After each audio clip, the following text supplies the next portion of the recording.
what happens when we're at our lowest point? When everything has just gone absolutely to hell and we are doubting our ability to feel the best about ourselves? How do you recover? How do you get back up when the beatdown has been so strong and everything has just been oppressing you? When the crowd seems to be roaring for your blood,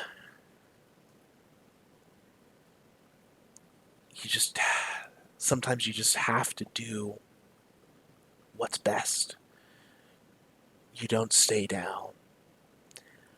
You force yourself to your feet one last time. You stand up. You feed on that crowd and you turn and you fight with that strength you know you've got inside of you.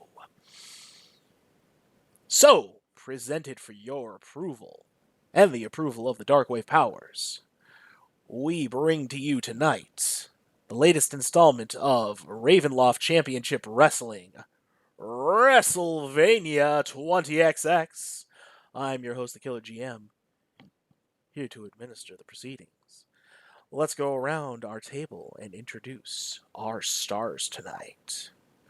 First off, Corey.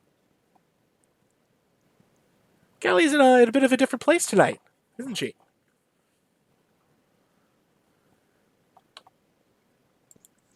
Yeah, she most certainly is, and neither I nor Callie know the first thing about wrestling, but you know what we're gonna do? We're just gonna wing it and see how it turns out. But yeah, this should be interesting.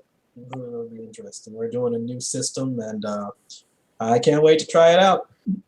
Right. Excellent, excellent. Somebody who is not a stranger to wrestling, though. Pope playing the inestimable Arn Anvil. Hey, everybody, Pope here.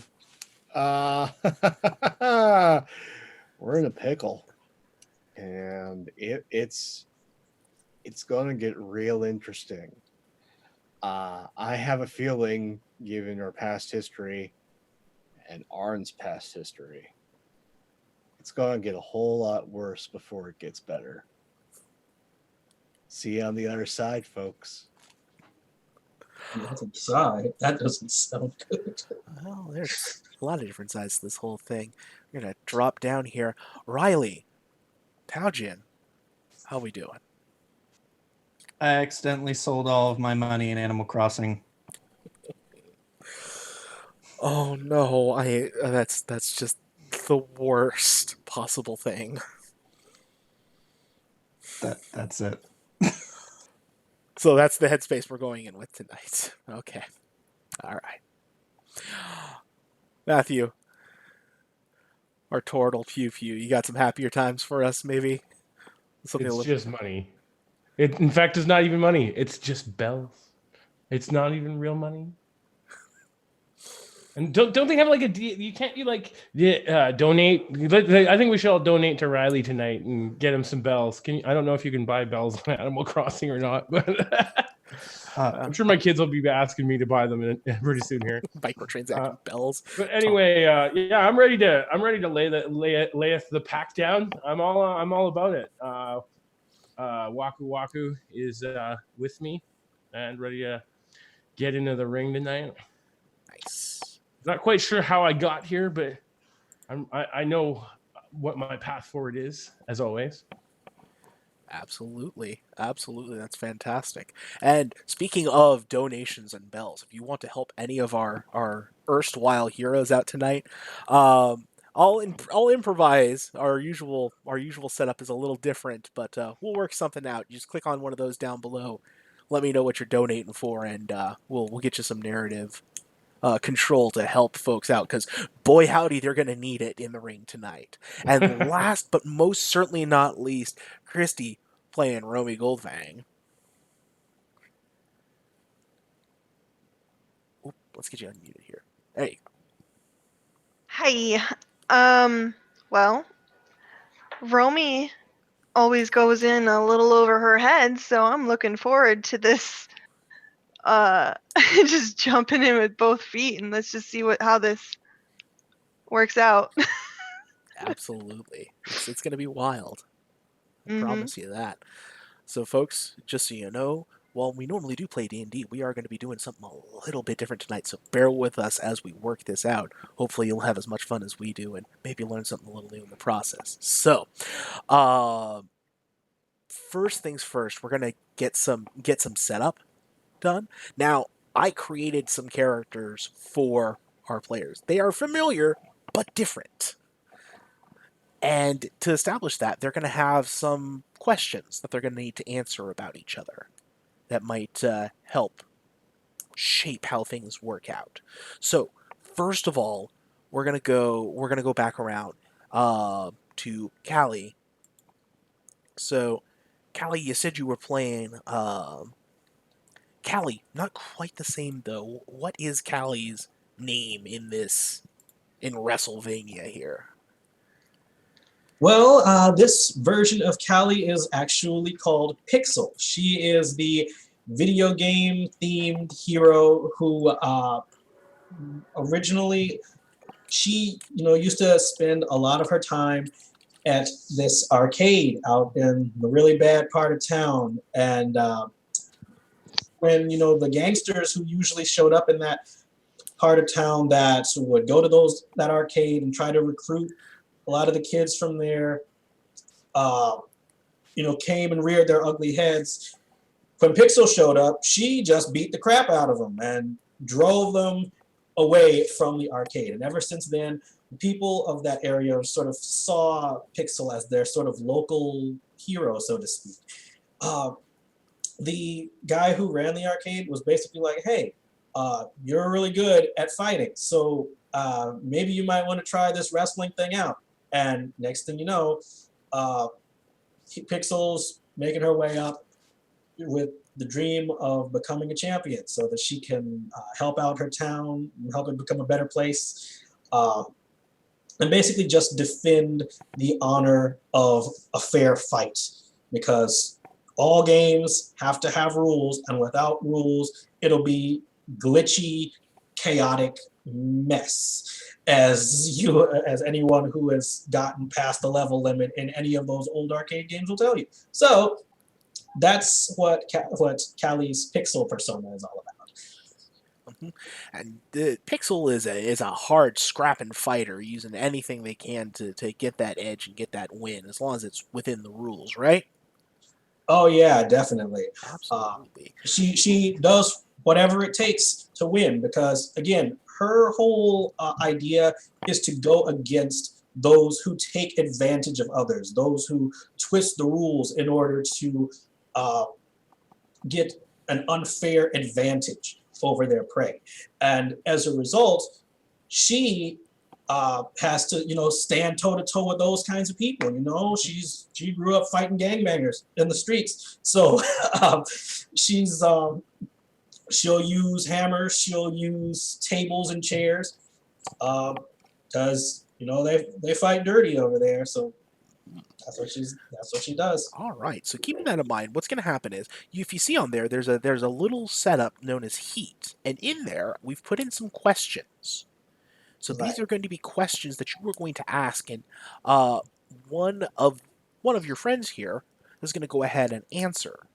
And depending on who answers, you're going to get what's called heat with them. As you get heat, that means that's chemistry you have on screen. That means people want to see you together in the ring, whether it's talking or fighting or doing whatever more and more. You've got a spark. So more heat is better. So, all right. What's the first question? All right. So, who is jealous of my devoted fan base? That's the first question.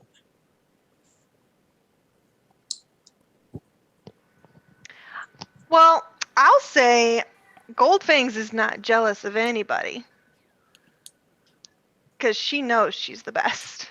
Ooh, okay.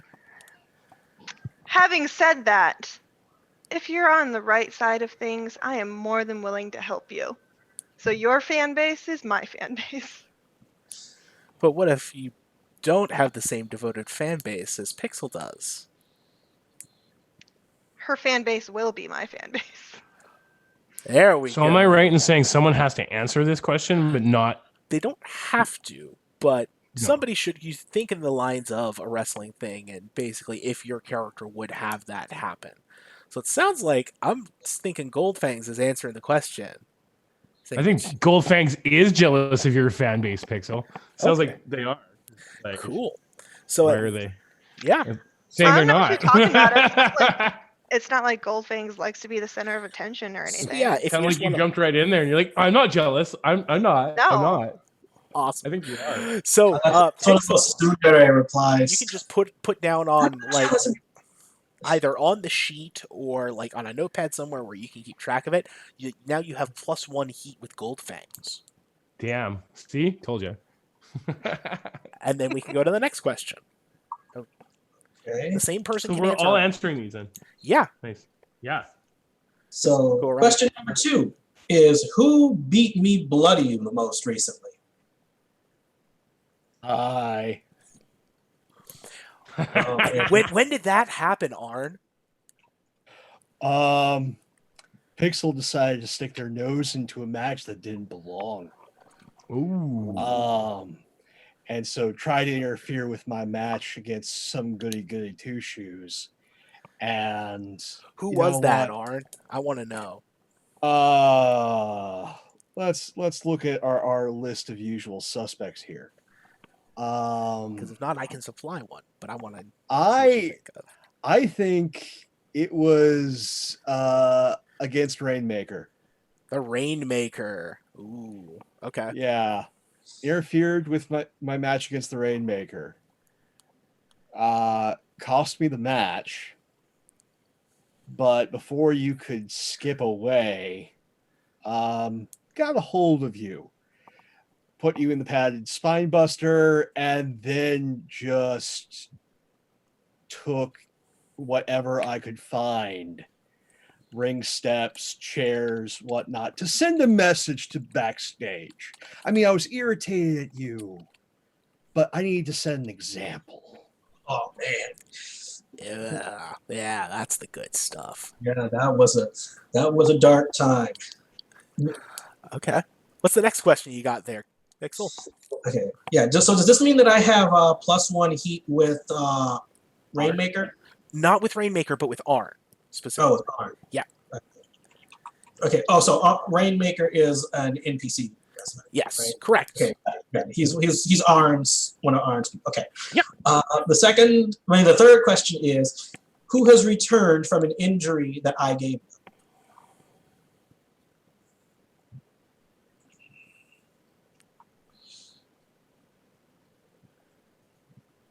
Who has returned from an injury that I gave? That was me. You didn't injure me physically. You stole my axe and you like hid it from me. I lost all my power and I like went away for a while. So we have +1 heat because you jokingly, maybe you thought it was funny, maybe not. You stole my mystical power axe, which grants me my mystical witch doctor powers. Love it. I am just getting visions of Al Snow and Head, and someone stealing Head. Yeah. I can see Or that. like the lantern. Yeah. Or the urn, yeah. Yeah. Yeah. Mm-hmm. I see you. Oh, don't you worry. Oh, don't you worry. So yeah, great. That's fantastic. And then the last question. Okay. The fourth is, who can take everything that I can dish out? Tao. What you got there, Tao? What? We're making up our new personas' names, right? Yeah, go for it. Bone Daddy can take the heat.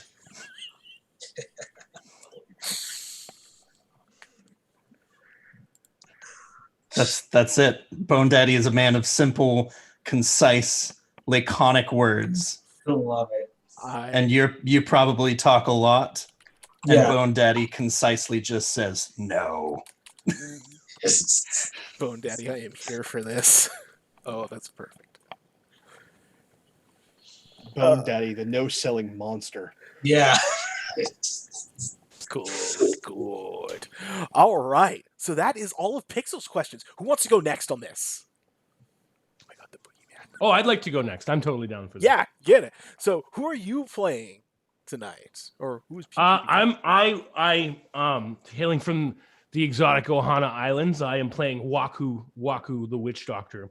Waku is a blend of Doink the clown. So he wears clown makeup. He's still a turtle, full on turtle, but he wears clown makeup, and he carries a mystical axe of power, which he like carries everywhere with him and comes to the ringside with him. He never ends up using it as a weapon, but it's always there, right? But yeah, he's definitely a bizarre creature. He's very much inspired by characters such as this fellow, the boogeyman, or this fellow. But most importantly, I saved this one for last. Oh, where did I put it now? This one. Yes. I brought them all out because I figured I'd have a lot of fun with this. So there you go. There's Waku. My first question is, who knows more about my homeland than I do? And I want to answer this one because I want to actually create an element. My character has a valet, and his name is Flesh Stick. And he's a mystical plant creature from another dimension, from parts unknown, perhaps. And he's totally useless, but it's perhaps +1 heat with one of the other enemies because it's controlling me. You can go where you want with that, DM. I figured I'd have a little fun with that. Oh man! So the second question is, who would get the biggest boost from beating me? And I obviously can't answer that. I wanted to answer the first one, but Who would get the biggest boost? Maybe Pixel, because after all, I did steal your axe. There'd have to be a pretty decent reason for that. Yeah. So now that gives us +3 heat now. You know that, right? Actually, so we're essentially rivals. Heat's a one-way thing, actually. So. Oh, is it? Yeah, you're currently. I see. At 1 with heat. I have 2 with them. And now, or they have 2 with me, and now I'd have 2 with them. So that's because are you already at +1 heat with each other? Actually, yeah, we are at +1 heat. Yeah, no, that's fine. So we're +2 actually, because we started out as +1, and then we added another +1 with the addition, right? Yeah. From the so if you stealing my axe. Because you answered for stealing the axe, so Pixel has +2 for you, and then if you get this one, then you're at +2 with Pixel. +2 as well. Yeah. There's a strategy there. Right. So, because I'm sure she has a reason for it. Because I'm guessing that Waku, plays dirty, right? He's he's a face. He's a face. Oh, okay. Yeah. Well, he's a face. Let's see. Maybe doesn't face on face rivalry can happen. It's fine. Oh yeah, absolutely. Maybe. Maybe. Oh, wait a minute. I think I've got it. Maybe this was after Pixel's devastating match against the Rainmaker.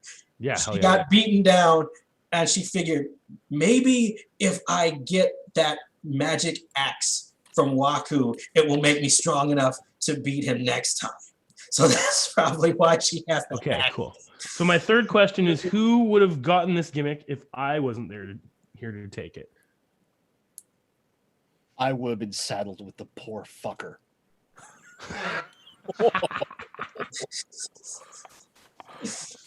Tell us how you really feel. It's a terrible gimmick. It makes no sense. There's no way to get it organically over. It's a fucking joke. I don't know what you're talking about. And I'm glad it's you and not me.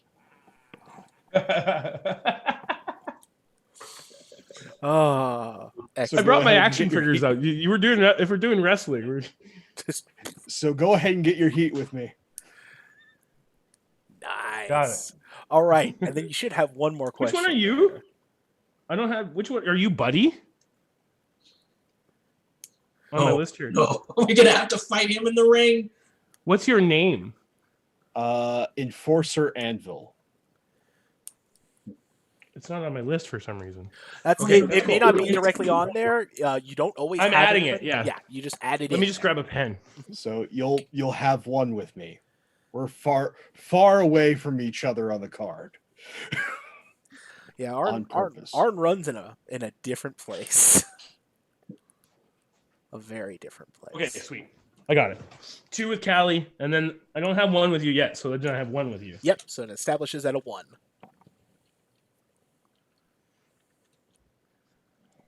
And then does he have one more question? Yes, I do.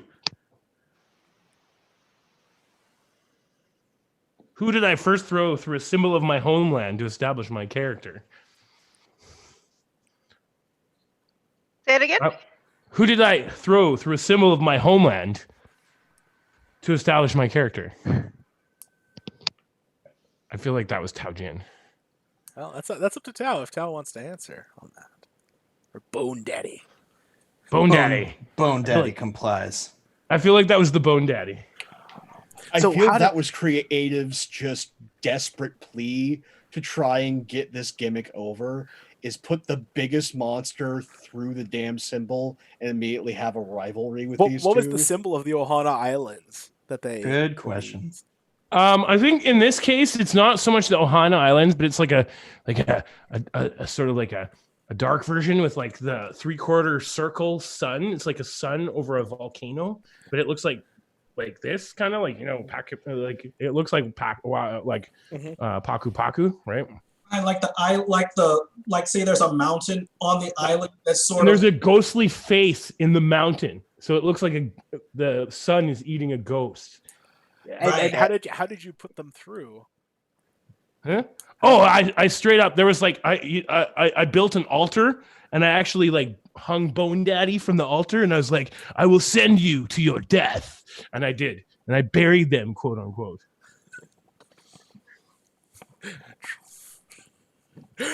Oh, Continuity, right? yeah. There we go. Yeah, It's like poetry.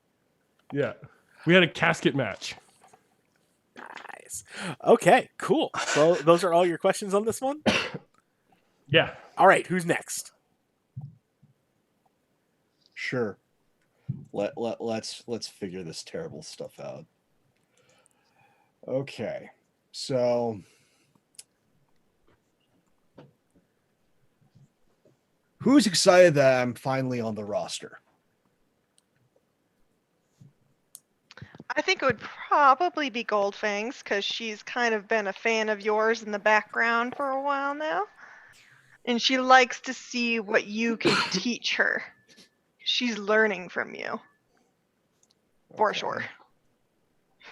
Nice. Okie dokie. Maybe a little bit of a crush there too. You just don't know yet. Nah, I'm too busy. And then, who thinks I'm completely overrated? Bone Daddy does not care. Of course not.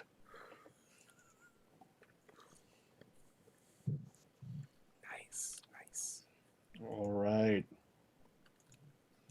Now then,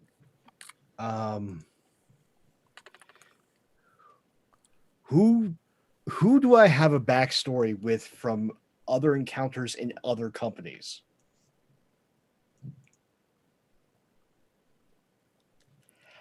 I think I'm going to take this one.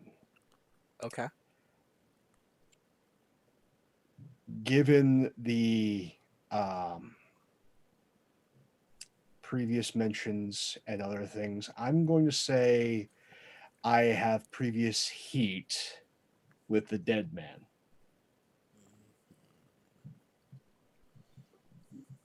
Like, I was probably jobbed out to him like maybe my first or second match before he moved up here.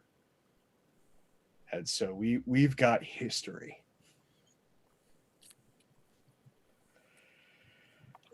Okay. And last one. Who's threatened by what I bring to the roster?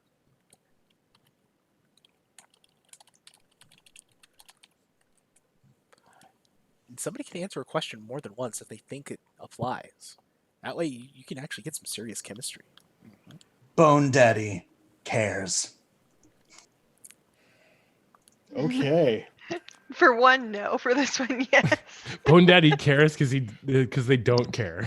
Well, no. I don't. Yeah, clearly. Bone Daddy thinks I'm overrated. They don't care so much that they care. You know what I mean? No, Yep. he cares about what I bring, but he thinks it's not enough. Hi, Cena. Nice to see ya.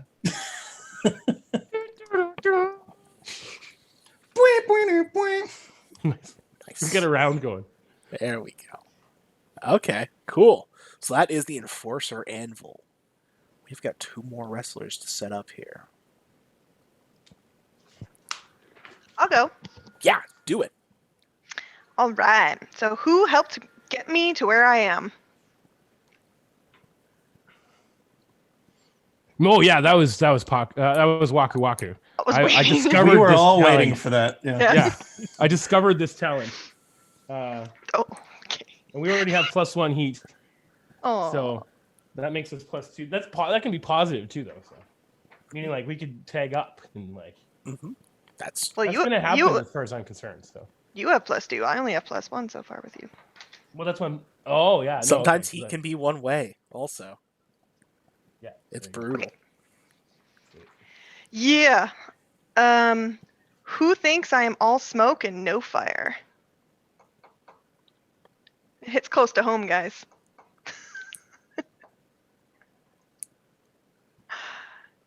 I mean, we're all smoke these days. Bone Daddy does not care. Wow.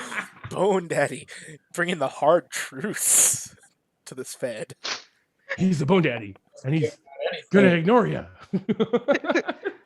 That's a fair play. I totally Watch get out. it. Bone Daddy won't care. Okay. Fantastic. Who is trying to steal my approach? Anybody? Yeah, no, I've already gotten one.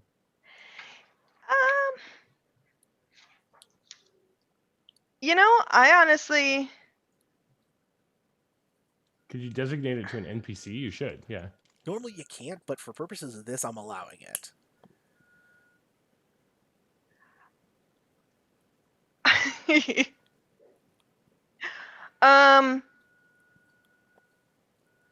I can't think of anything. I leave it Someone up else to pick you, it then. Matt. Yeah, because you would probably have a better idea of where that would go than No, me. no, it's your character. So someone else should take it. Let's see. Who else do we have? What about Izek? Ooh, Izek. You think Deformed monstrosities, stealing deformed monstrosities heat? is Izek kind of like leaning into like the weird vibe that you kind of have, and like kind of hanging around you a lot, like trying to kind of get notes and stuff. It's kind of creepy. It's the demon arm guy. Yep. So let's go with that. Yeah, that makes sense. Take some heat with Yeah, we can Izek. do that. Okay. Who's my fan, even though we're peers? Oh, that would be my character again. I'll take more heat with you on that one. There we That sounds like That's awesome. because that's good heat. So now I got +3 heat with you. All right. That could be useful. We could I see that that's useful. Well, no, she'll have the heat. You don't get heat from answering the question. Oh, you got 2 from me then. Cool. Mhm. Yeah, I only have 1. Yeah. Never mind.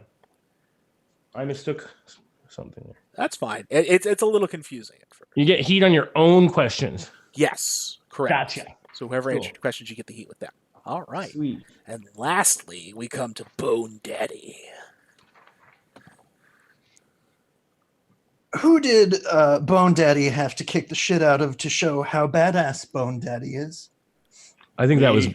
Oh yeah. It's Anvil. You just like completely wiped the floor with me. I couldn't even. I tried to go for the spine buster. You're too heavy, and just couldn't get you up. And then I have that problem too. It's okay. And then went for the jumping DDT. You just slipped out of it. Like, I tried everything. I got a hope spot, but no, it was just a crushing defeat. Valid. With whom dost Bone Daddy have a reluctant alliance with? I'd like to go for that one since even though I initially buried you, I came to realize that you should still be alive. So I unburied you and brought you back to your undead Bone Daddy powers. Going for that deep lore. Damn right. Deep cuts are what I'm all about, man. There you go. Who does Bone Daddy think is a slave to management? That would probably be Pixel. Because again, her whole thing is she probably just does because again she's just trying to preserve like the honor of the sport, right? That's her whole thing. And maybe, and again, Bone Daddy doesn't care. Doesn't care about the honor or any of that stuff. So yeah. This is true. Bone Daddy does not care. Who wishes they were as cool as Bone Daddy?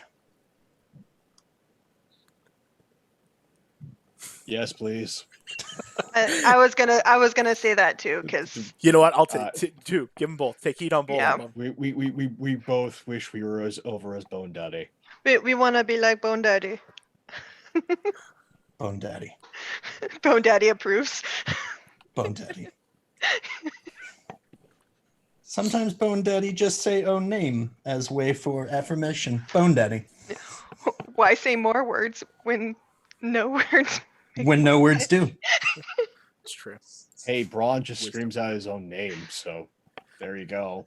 And then you just had the incomprehensible screaming of the warrior back in the day. Yeah, that's all it takes sometimes, just being loud. Or, being strong but quiet. All right, great. Any other questions there, Bone Daddy? No, that was all of them? No. Wait. I was going to say, No. You should have... That was 4 questions? I missed that. That was 4. That was 4 questions. Excellent. That was enough. Thank you. Okay, great. So as we are coming into this wonderful pay-per-view event, thank you for subscribing and buying in with your local cable satellite provider.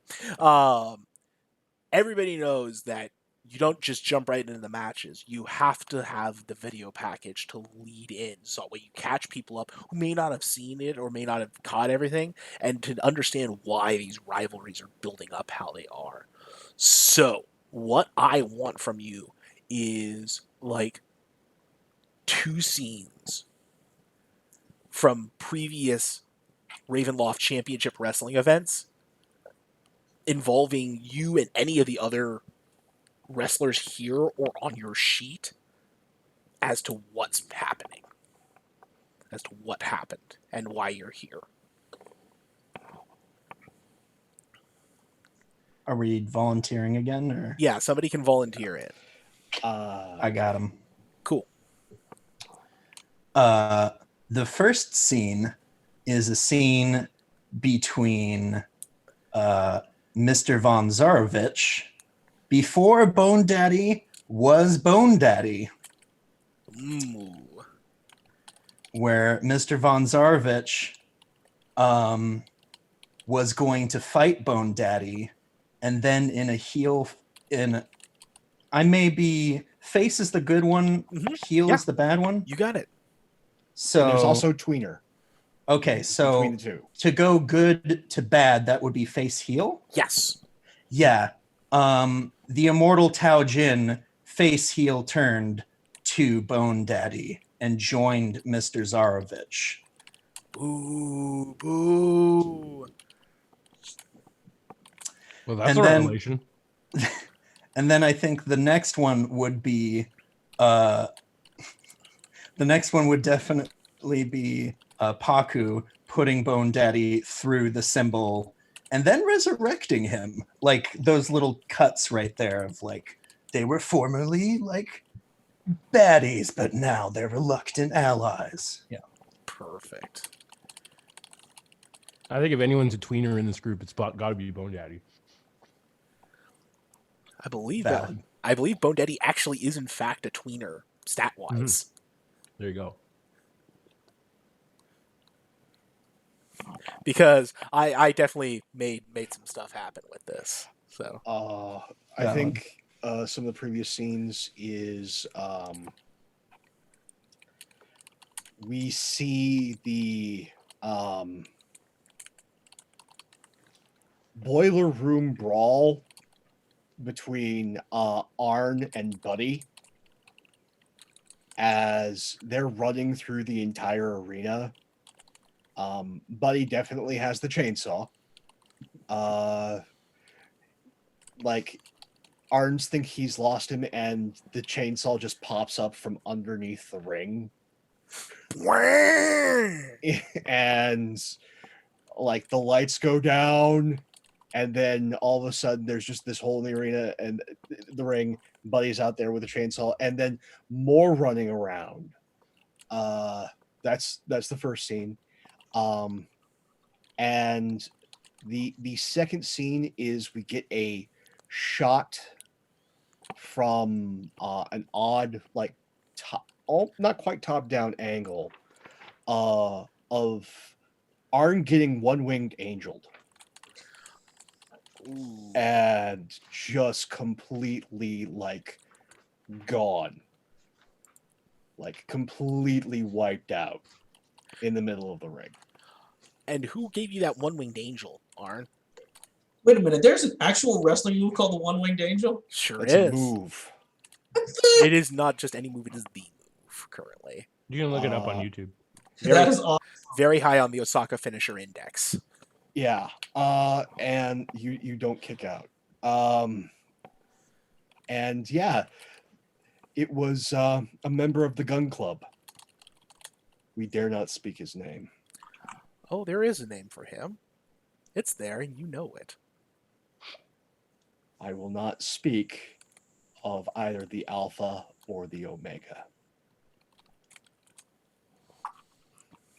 All right. Excellent. Who's got the next part of the video package here? I'll take the next one. So the video package that that Waku Waku comes out to, the highlights of Waku Waku's wrestling situation are the debut of his protege, the axe being stolen, and also his recent return from wherever, parts unknown, as I was saying. Keep in mind we have that flesh stick. Mm-hmm. His like flesh stick. And flesh stick's the one that holds the axe when Waku Waku's not wrestling. When Waku Like, I'm Waku's imagining wrestling. it's essentially you have like a little Vegapygmy, but they're dressed up in like a bacon suit. Pretty much, yeah. Flesh stick. Like some bizarre mashup of Paul Bearer and the Boogeyman. Pretty much, yeah. As That's a kind valet. of, yeah. And no one knows, like, nasty to everyone else. Even like my tag partner. It's like this, like, yeah. Nice. But yeah, that's my package. Okay. All right. So we've still got Pixel and Gold Fangs. Well, I can tell you one of the scenes would probably be me and Waku Waku having a heart-to-heart behind the curtains in the back. He'd be talking me through like, this is just what happens, when you get here. Yeah. You just gotta work harder, man. It's fine. And I picture I picture Pixel being around, listening in, trying to hear that too, and I'm just kind of eyeballing her the whole time because I want to be her friend, but I don't want to be her friend. And then the other scene I can just see is Enforcer Anvil is in the midst of battle somewhere in the ring, and I take my opportunity to see if he can notice me by running out and distracting the ref for a minute. And just be like, just screaming under the ropes. The ref's telling me to get off. And I'm just, I'm sorry. I gave him just enough time. He tapped, right?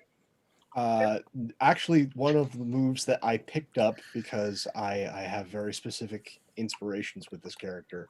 One of them is called the Power of the Punch, which is he hides brass knucks in his tights, and when when the ref's not looking, just clock a guy. So you helped me out with delivering the Power of the Punch. That was my goal. I just wanted to give Enforcer Anvil the chance to do the Power of the Punch, and I just walked out of the arena like with my hands in the air. I didn't do anything. I don't know what you're talking about. Yeah, it's like the crowd just boo, boo.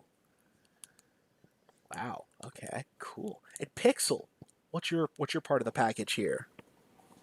Well, let's see. So, well, of course, a part of the package would, of course, involve the situation with, me stealing, what's his name, Waku Waku's axe. Of course, that will probably be in there. And second is this fight with one of my other rivals, Mr. Dream, somebody that I've got some heat with. Basically, one of the highlights of that particular match was when Pixel, I should say, was basically, they were fighting in the backstage of this one particular venue that happened to have an arcade in it. And she beat this guy by going like, so you really need to get your head in the game, and like slammed his head into the screen of one of the arcade machines. And it like shattered, and that was like a particularly like epic moment in one of her in her career, and that was that's definitely one of the things that show up in the video package. But of course, but yeah, so since that, Mr. Dream has definitely been waiting to get even with Pixel, so for being humiliated in such a huge way, but that's not gonna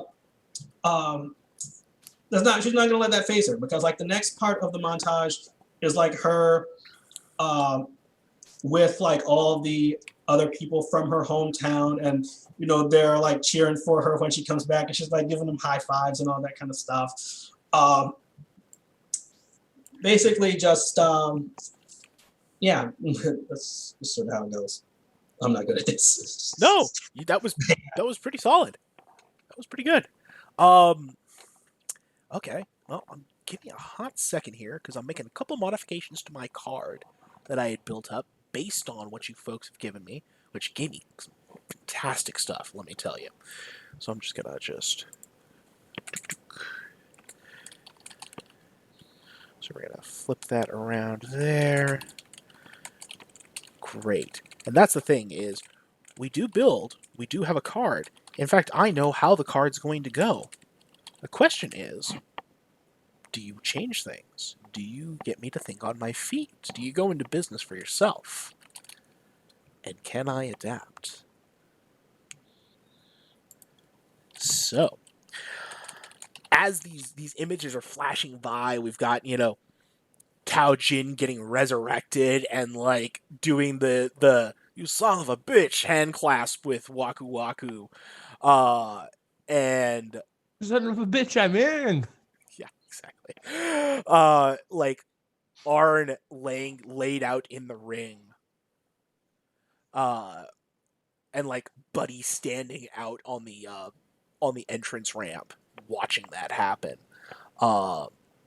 and basically like Goldfang's just kind of like standing triumphant at the entrance ramp after that match with where she helped Arn with the interference and then like ending on Pixel saying that like there's nobody that can fight her. She'll fight anybody anywhere and win. And just like that slow echo, we cut in to the sold out Grinder Arena for Ravenloft Championship Wrestling. That makes so much sense. And the fireworks go off. The crowd is cheering and roaring as we are going here. And the bell rings. This bout is scheduled for one fall, and it is for the Ravenloft Tag Team Championships. Making their way to the ring at a combined weight of, and they rattle off your weight and that sort of thing. The team of Waku Waku and Bone Daddy. And so I want you both to give me your entrances. What do these look like? Do you have a combined entrance? Is it separate? And what do the separate entrances look like? What? Tell me. Whenever I enter, we could obviously combine our entrances, but whenever I enter, the first the little creature appears with the glowing axe and leads ahead of me like 10 feet, and then I appear out of the like floor. I rise up like this, and I kind of do this, and I like lumber forward, all in like a black like cloak. And then like obviously, Bone Daddy, how do you enter? Because how do we combine that? So typically when I enter, I think when Bone Daddy enters, it's this big sort of like song and dance affair, like a curtain drops with bones on it, and then like a dancing line of skeletons doing like a mini can go in front of it. Actually, really corny. Nice. Yeah, like really corny. So that would my song would start, and then you'd come out behind me, and like I just sort of like look back and like. And then as his stuff comes, as Bone Daddy's stuff comes out, basically like your stuff gets record scratched in his. Yeah, totally. And then I think I would come out of the same hole that you did. Same totally. Style. Yeah, for like, sure. Why not? The curtain just rises and nothing's behind it, and then Bone Daddy pops out of your hole, like behind you, being like. I just have one thing I would like to add, if you guys like it. Shoot. At the skeletons this time round, because you're combining, all are wearing leis. Yes. Yeah, for sure. Black ones. Yeah. Yep. I mean, you could even combine the entrance. We could rise at the same time, and the song it could be like somber while we rise up, and then like corny a terrible, music comes on sad, and corny remix. Like yeah, no, totally. Like haunted. Yeah, that's what it for is. real. Yeah. Yep, there it is. Excellent. And then it's you guys done in a minor key. It's the jolly thing, but done in a minor key. Yeah, totally. I love it. And then you make your way to the ring. Is there anything you do on your way to the ring or anything like that, or is it just walk like, and like I like reach out to all the fans and I get and like I kind of like touch their hands and stuff like that, like across like this because I'm huge, right? So I'm like this and let them touch me, right? And then like as I get to the ring, I give a fan, I don't know, like just a pin. A little pin, give him like the hood. Yeah, no, the hood. Yeah. Awesome. Totally. That's better. Yeah. Bone Daddy will not look at anything except the ring. Bone Daddy will not acknowledge his many fans. Bone Daddy will march straight to it, and should anyone reach out, he will brush them off and then enter the ring. Solid. And then when I get up there, I gesture for Bone Daddy to go first, like politely. Bone Daddy will go first. And like Flesh Stick is dancing around the both of you. Yeah, the Flesh Stick is dancing around Bone Daddy, really getting in there. Yeah, that's right. As you do. And you're polishing your bones while this is going on as well. Yeah, I'm polishing my bones. Maybe the Flesh Stick is helping me polish my bones. Don't forget just to a polish little your bit. bones. It's very important. Yeah, it's very important. Hygiene. And then the music cuts, and something different, a different set of music comes on. I'm really anxious to see who our opponents are. Um, They're the tag champions. We're not, right? yeah, Yes. challengers come out first. Okay. So you're in the ring waiting, Uh-huh. and the music hits, and it's a very twangy country style theme, like a high noon showdown. And then you hear the blast of a shotgun and the fireworks go off at the same time. And coming out from the smoke is a muscular young gentleman in a cowboy hat and chaps and that sort of thing. And then the music kind of like does a rewind remix thing. And it's this hulking, like almost Slavic type polka type thing. Yeah. And thump, thump, thump. Introducing the tag team champions at a combined weight. They are Buckshot Book and Izek. And the crowd cheers, chants, and stomps as they make their way to the ring. Like, and they do a high five. And they clamber up onto the ring apron. Just occurred to me, did Romy come out? Romy, did you come out as a valet with us? Coldfangs? Wouldn't you come out as a valet with us? Because we're allies. Sure. Yeah, you did. You Nice. can, you don't have to. No, you should. I think My character asked your character to come along. Ooh. Why not? Oh, you know what? I kind of want to see this play out here. So should we have them cut a promo? Just Yeah, like I want to see Scene like a before? small video thing. Like this is Yeah, sure. I love to do that. Is that what we can do? We're allowed to do that? Yeah, you can like jump back and forth and do Okay, whatever. let's do you that. do. Okay. Like it's like a show. Okay, now, when Can you you say take the mic and speak your mind? So I need to talk first, or do I need to roll So first? this is you. So I want you to let us know how are you convincing Goldfangs to come out and I go and we've been friends for a long time, and I know I just returned from parts unknown, but I'd like you to come to the ring tonight and join us for our match. Keep an eye out for any trouble, for old time's sake. do you really need me? If you really need me there, I'll be there for you. But I mean, I got your back if you got mine. all right. I won't spoil your entrance though. I'm gonna come in through the crowd. Yeah. Okay. Cool. That would work. That'd be even better. Even just keep an eye out, and if they start trying any funny stuff, because they're bad guys, right? Then you can come and join us as an enforcer. You won't even know I'm there until right when it starts. Perfect. cool. So yeah, flash forward. Do I roll for that? Yeah. If you're Okay. you want a promo and So do the that's thing. it says cut a promo. I roll 2d6, and do we add anything to that? You add your look to that. My look. So that is on my character sheet. What the hell is that? My look is -1. Oh, that sucks. Oh dear. Okay. That's all right.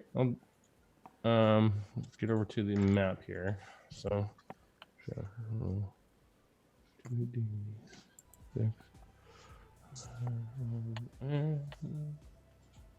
oh, I didn't freaking put the slash in. That's fine. We can. Oh, fix it. you know what? I just remembered. I figured out how to do this finally. So just minus whatever that is. 10. Nice. Hey, there you go. Yeah. What do you get on the 10 up? On a 10 plus, you connect with the audience, gain +1 momentum, and pick one from 7 to 9. So make your creative book add stipulation to a relevant match. So that would be what I'm adding. That she's here as our valet / enforcer. Okay. Okay, cool. Yeah, no, that's great. That's perfect. Yeah, So yeah, totally. I'm gonna come out from behind the announcers. You know, I'll pull up one of those. No, you should be announcing. Yeah. Well, You like, join At the the announce table. join the team so on special commentary. enforcer for the match. No, I want to add her as commentary, which is the same Okay, thing. Really. color So, commentary. Okay. yeah, Mhm. let's Yeah. call her commentary. So you're commentary for our match. I pull up a wheelie chair right at the announcers table. Obviously means you can interfere if you have to. I just want to add a quick detail. Probably in the background of the promo, you can see Bone Daddy drinking something and just sloshing through his open bones. Yeah, Like he's looking in a completely different direction, and he's there, but he's like out of focus in the background, like drinking and just sloshing. We have the Nice. full-on product placement of you drinking the beverage, Yeah. and then like getting into whatever Baravia's version of a Snickers is. Yes, Full on. yes. Like snacking down in the background. Hell yeah. Yeah. We call it the chuckle bar. It's okay. Bone Daddy. Okay. So yeah. So yeah, Perfect. I love this. I love That's everything funny. about this. So yeah. So Romy, you join up on commentary, and they've got the one guy. It's literally just that one. It's that one guy who basically is just wearing, that weird Daft Punk looking stuff, and he just presses the soundboard and makes various noises. I totally thought that was who it should be too, actually. so I just walk up and sit down next to him, and I slide the mic over to me and be like, "I think I'll take over. Thanks." This is gonna be no contest. Waku Waku and Bone Daddy. Always. And then he presses the button and just get the Han Solo. Never tell me the odds, kid. Damn. All right. And So +1 momentum. Da-da-da. yeah. Does Bone Daddy get that as well, or just me? No, just you get that for being Okay. that. I've got that noted. Yeah, no, that's useful because momentum, Oh, I as we know. know, kids, we spend 1-to-1 to help us when we roll bad in this game. So let's go ahead and who's starting the match off in the ring? Bone Daddy. Bone Daddy's gonna start in the ring. Yeah. Okay, so they kind of confer as they see Bone Daddy clamber in, and Zach is the one who hulks into the ring. Basically, he like uses his good arm to like hold himself down and just kind of vault over the ropes. Mm. Mm-hmm. Whoomp. Mm-hmm. You see this guy? He's got no style, and he's gross. Do you see that arm? No one wants to look at that. No. You know what they say about guys with big arms? I am so happy that we put you in commentary. So Bone Daddy, how you kicking this match off? Stoically. Stoically. So you're just gonna stand there and just wait for him to come to you. Bone Daddy will have Izek come to him. The bell rings, ding, and the ref gets out of the way, and Zach just whoop-ump, comes forward and basically sucker punches you with his right arm, his human arm. Mm-hmm. Mm-hmm. And are you just gonna stand up and just not sell it at all? No sell? Yeah, I'm gonna no sell it. Yeah. No sell. Oh boy. All right. And you're gonna just do this for like several blows, or? Oh yeah, just a few. Yeah. Okay. Yeah, this is a standard Bone Daddy opening, I feel like. Yeah, this is classic Bone Daddy. Cool. So in this case then, I'm gonna say, Bone Daddy, I want you to roll wrestling plus look for this, as you try to look good and just look like you just don't give a damn. Okay, so the wrestling is the 2d6, yes? Yep. Correct. Okay. Whenever we say to roll, it's always going to be 2d6. Cool. I have a +1 to look, Okay. so that's a 10. Okay. So you look great. So you retain Nice. control of the match, and you pick one. You can either get +2 momentum, or you can get +1 heat with a Zek. Now, once you get up to enough heat, that means you get more audience. That means the match is really good. They're into it. Yeah, let's up the heat, I think. Gonna up the heat. Okay. So did you have any heat with a Zek before? No, I had 0 heat. Okay. Well, normally when you get in the ring with a non-player wrestler you have not gotten in the ring with before, you establish at +1. So we're going to raise it another 1, so you're now at 2 heat. Gotcha. And you are still in control of the narration. Okay. I think what Bone Daddy is going to do, is tag in Waku. Excellent. Bone Daddy is going to walk over to the side of the ring and simply say, Bone Daddy, bored by petty hits. You take care of this one. And then tag in. Nice. Waku Waku gets in, and he goes, Waku Waku, and he puts his hands out like this to do a feat of strength to like. Oh yeah, and Zach will totally just come in. Oh yeah. So I saw that on here. How was that? Oh, you're thinking of the feat of strength. So you want to try and see if. So I want to roll against him for power. So I add my power. Yeah. It's a 2d6 plus power. And do I add any heat? I don't have any heat with him anyway. Never mind. Well, you establish heat at 1 if you don't have it Okay. off the top. But you don't. You don't add that though. No, heat is only Okay. added in very specific circumstances when it tells you to add heat. Okay, so 2d6 plus 1, so 5. Unfortunately, that sucks. Yeah, 5 is no as bueno. That's a botch. Right? Yeah, unless you have 2 momentum to bring that back up to a 7. I only have 1 momentum unless I start with additional momentum. I believe you should start with a momentum from the do start of you? the show. So I do have 2 then. So then I'll use that. Let's double check that really quick, just to be sure. I don't know how that works. So in the thing on this, you should have a second sheet actually in your stuff. Move stipulations, gimmick sheet. Yeah, it'll be the gimmick sheet, and then there's the second gimmick sheet. Injury. So Where wait, is it? Land of the Brave. Oh yeah. So in the audience it says you start the episode with +1 momentum.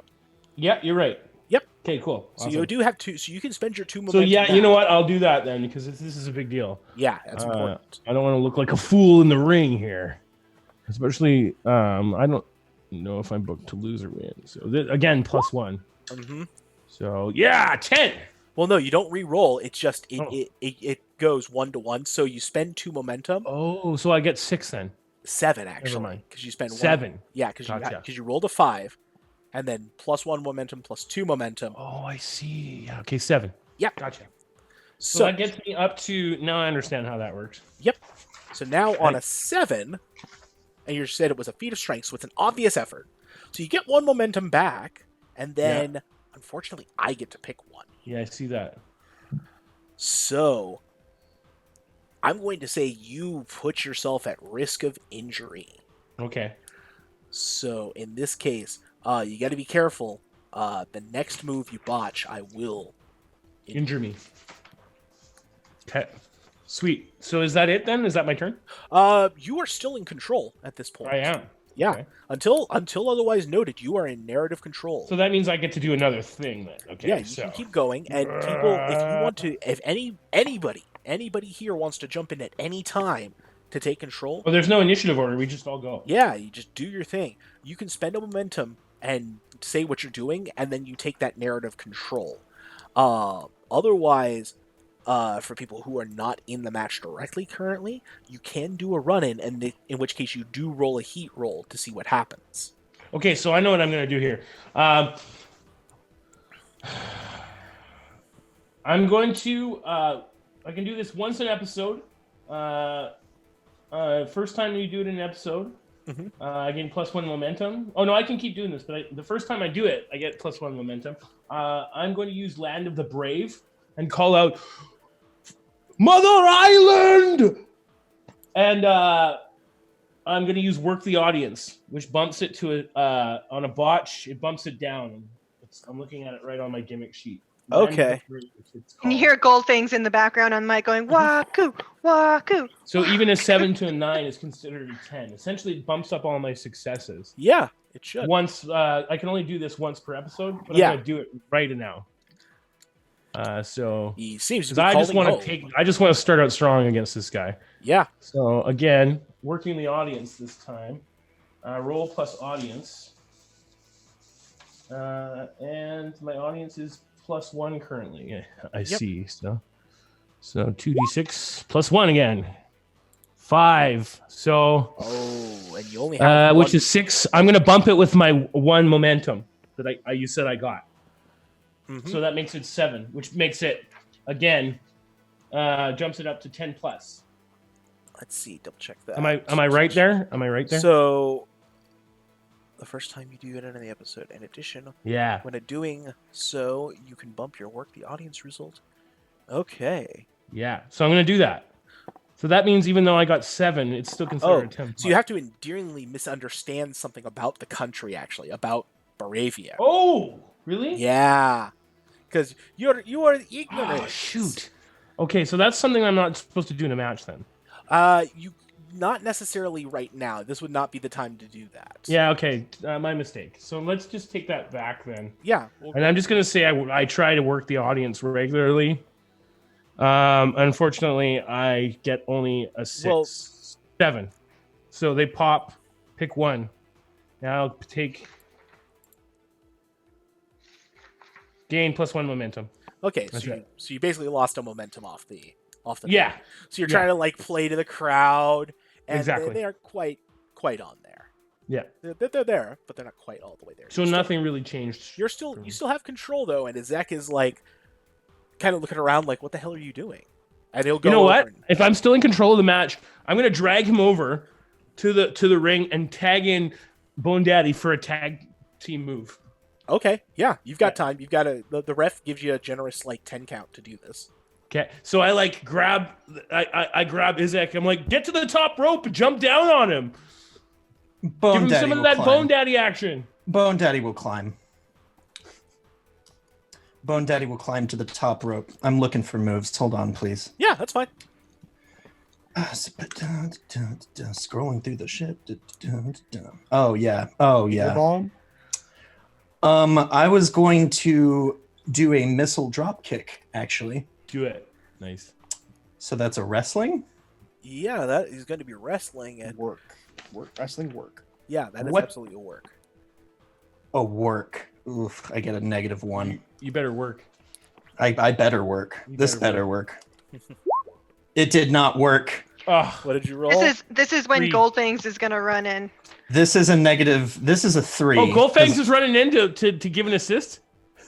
Okay. You should pull the other dude's feet off and smash Okay, him. well, hold on. Let's see what happens first. So, all right. So, first off, what happens here is you have the botch. So, what happens is you try to get Izek, Mhm. try to do the missile dropkick, and he manages to wrest out of the way and duck and move, and you accidentally drop kick Waku. Oh no! Oh no! Waku, please take an injury. Okay. Oh.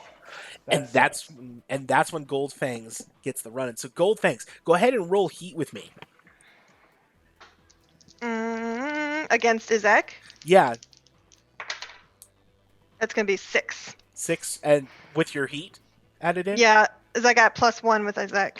Oh, so you only rolled a 5. Yeah, I could Well- probably use my momentum though, You right? could totally use your momentum. it. +1 then. Clothesline and boom. Okay, so it's got potential. So you get that momentum back. So I'm gonna vault over the announcement table and just jump up onto the ropes and use them to vault and like cat on the back and go for the Oh around. no! Well, that's actually really good for what I have in mind, because unfortunately, Zek gets to pick what happens here, and what happens is you attack him absolutely, but the ref has to call for the bell because that is a disqualification. You can't jump somebody like that. Oh in the yeah, you're not ring. supposed. Yeah.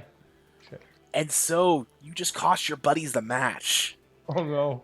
I'm gonna fight the ref on that one. I'm just gonna get in his face and be like, I don't know. No, No. Did Hey, you see it's- what that was? You see what he was doing? it was all perfectly legal in the fight. No, Gold I don't Fence. believe You you. saw what this I don't is? believe you. No. This is the fight. That- It's the Uh-uh. fight. You're out of here. Get out of here.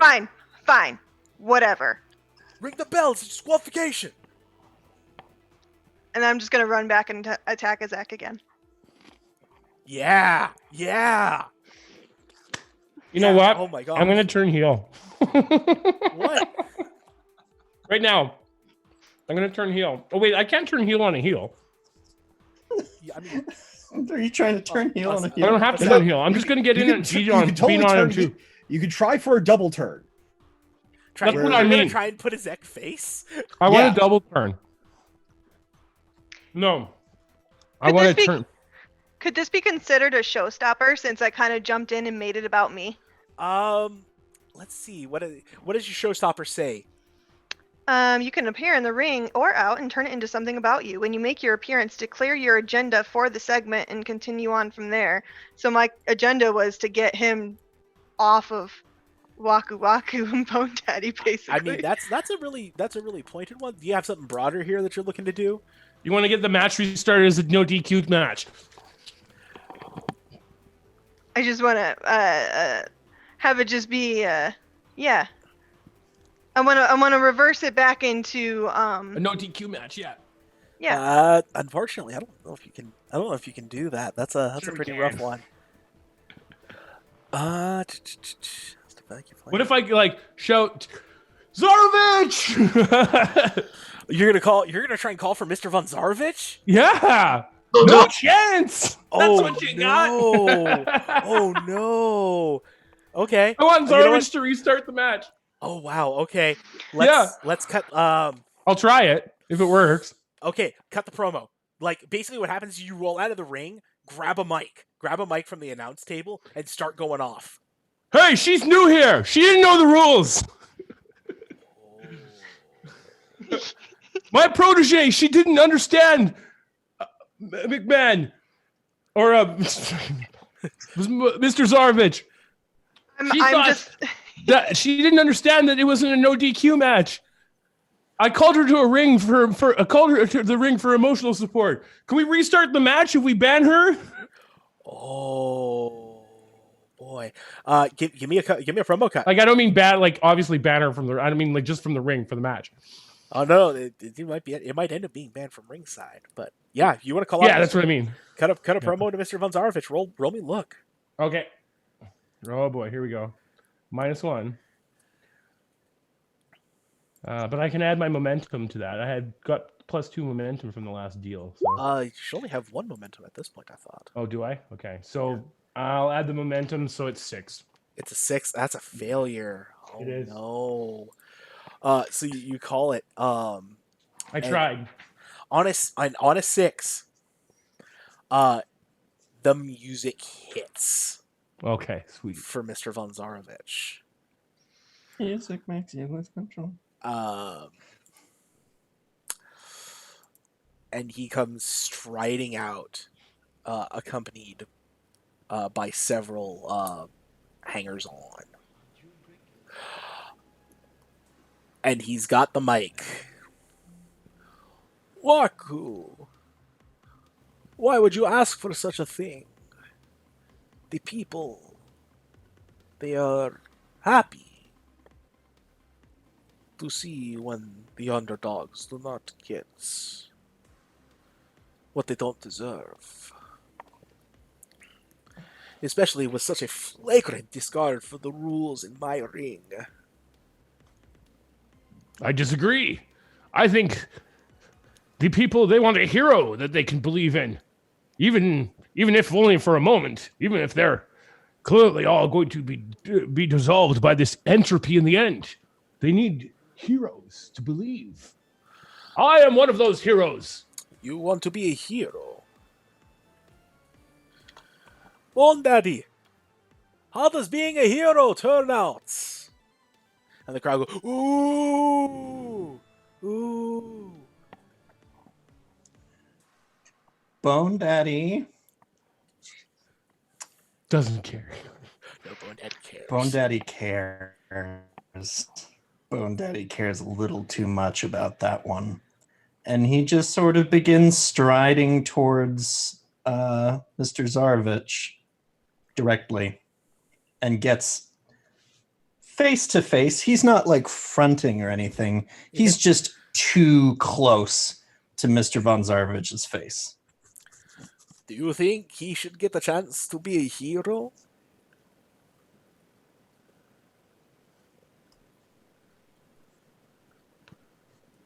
Bone Daddy says there are no heroes.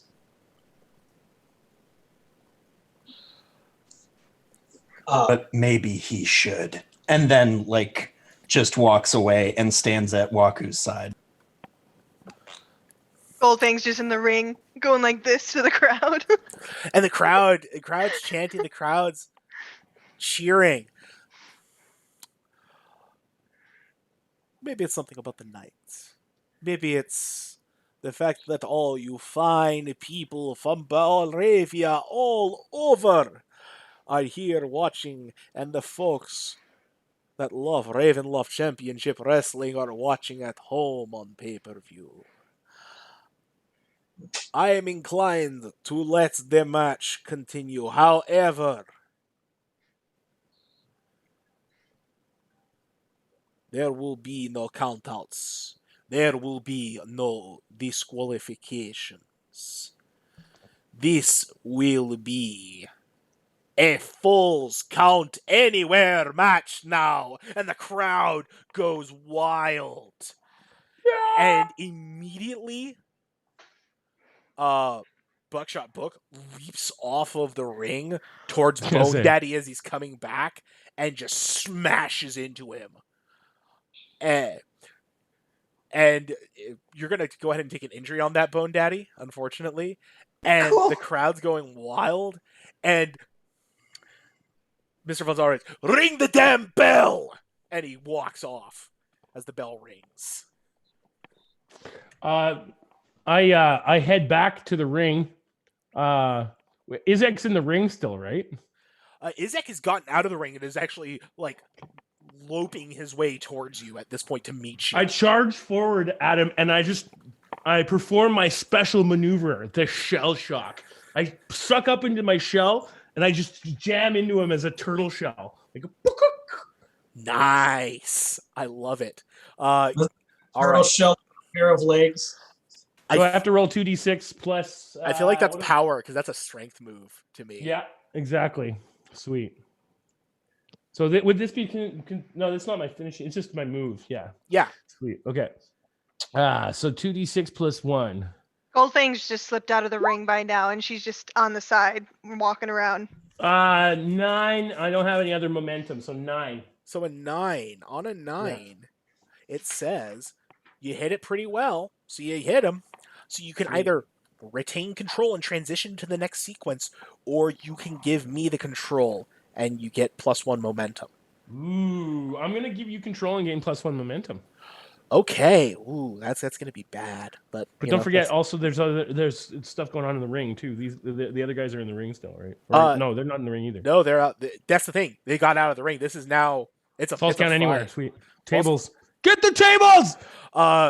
So what happens is you clock Izek, and as that happens, he holds his hand up against your belly and just whoomp and fires a gout of flame from his arm, and you go flying into the air and land among the crowd.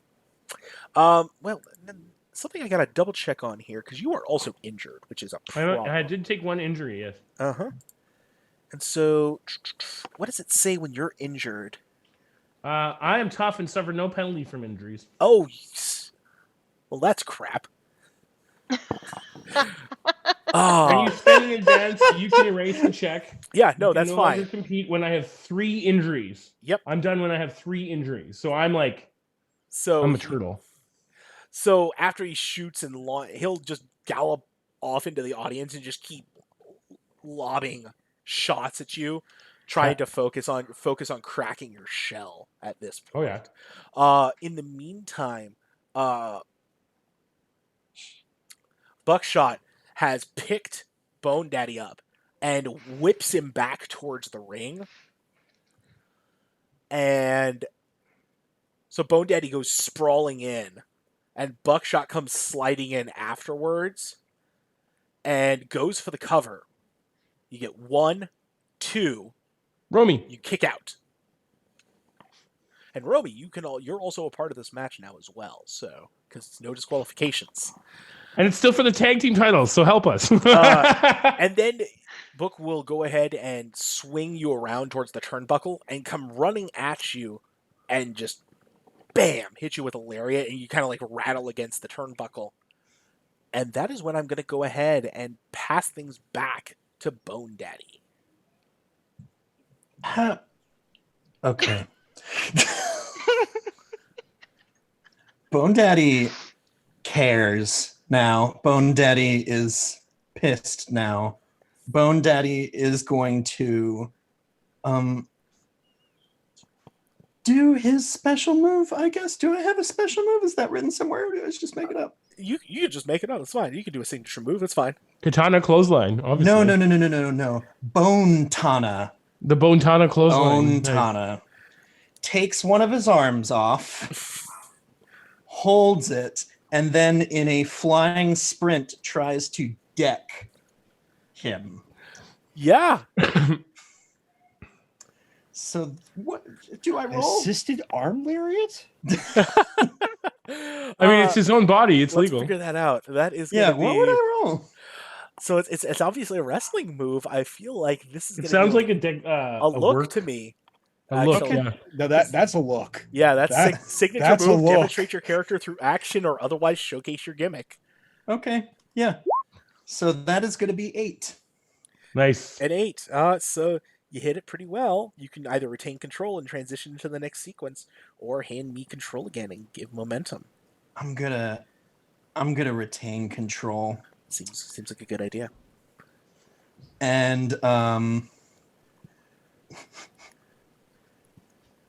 he's gonna deck him once, and then like slap the arm back on, and then turn around. And what's a good move to jump in the air and fall on somebody hard? I mean, just a crossbody works. Moonsault. That or a jumping senton. Yeah. Let's do a jumping senton. Okay. So are you trying to knock him down, or I'm trying to hit him while he's down. Like, okay? Is he off his feet? Wait, I forget if you said. He didn't quite. I don't think he's off his feet yet. I think he's staggered. Okay, then I erased all that. He's just going to grab.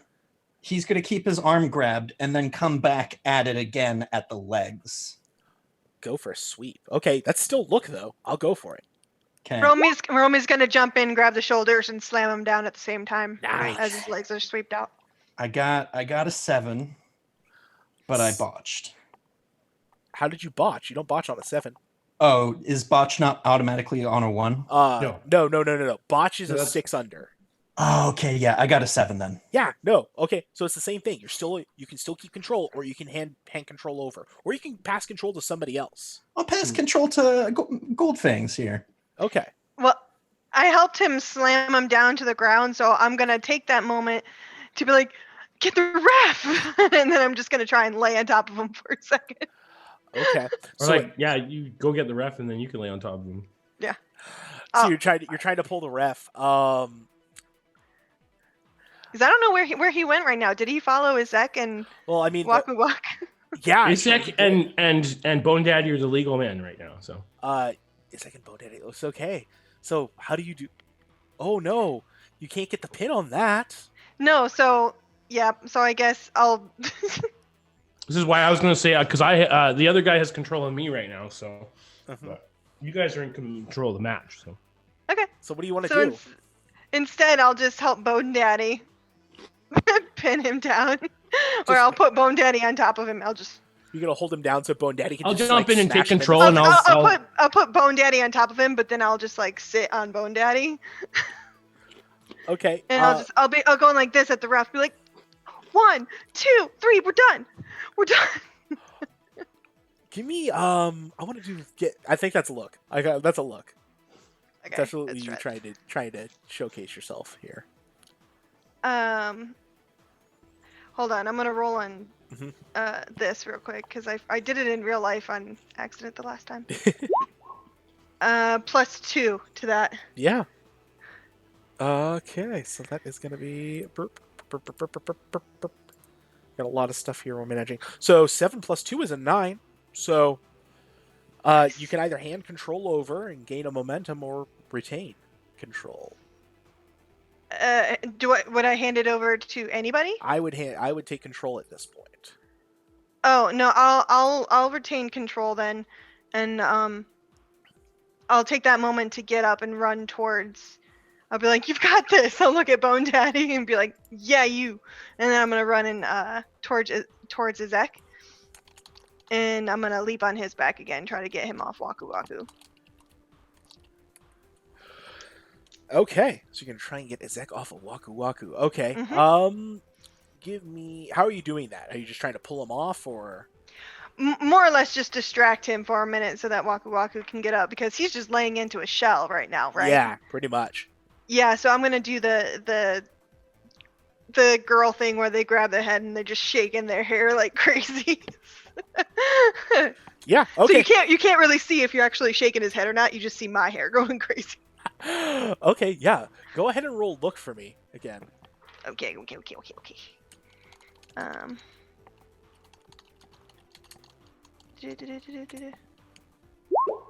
+2. That's a 10. There you go. So that is absolutely a hit on that. So you're gonna go ahead and. So you managed to pull him off and everything. It looks great as you do. So you can either get 2 momentum or you get heat with Izek. I'll gain 2 momentum. 2 momentum. Okay, that's Mhm. useful. That's useful because you still got a match. Mm-hmm. All right, great. So you're still in control. Is there anything you want to do? I will let you know at this point. By the way, you are not booked to win this match. Yeah, so I'm just trying to. Oh, we're booked to lose today. Okay. But remember, you can go into business for yourself if you want. Oh, no, We no. can't.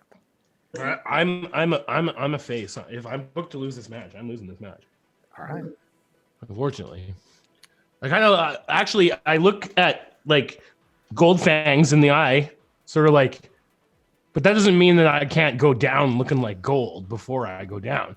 I think we should work this dude back to the ring, Mhm. toss him in, and then circle around, trade off with Bone Daddy, lay the beats to Izek, and then take care of the other guy, guard, and get Bone Daddy try to get Bone Daddy the pin, but obviously we'll have to go down in that scenario. Okay. So in This is me K-fabbing like as we're moving Izek towards the, Dragging him back, he's struggling and fighting. and he's like whatever he says at the time, like yeah, that's the plan. Yeah. I'm just in his ear, like, just back up, just back up, just back up. So actually, I whisper into Izek's ear. I'm like, I want you to throw. We're gonna throw you in the ring. Mhm. I'm gonna get the tag. Actually, I'll take the pin.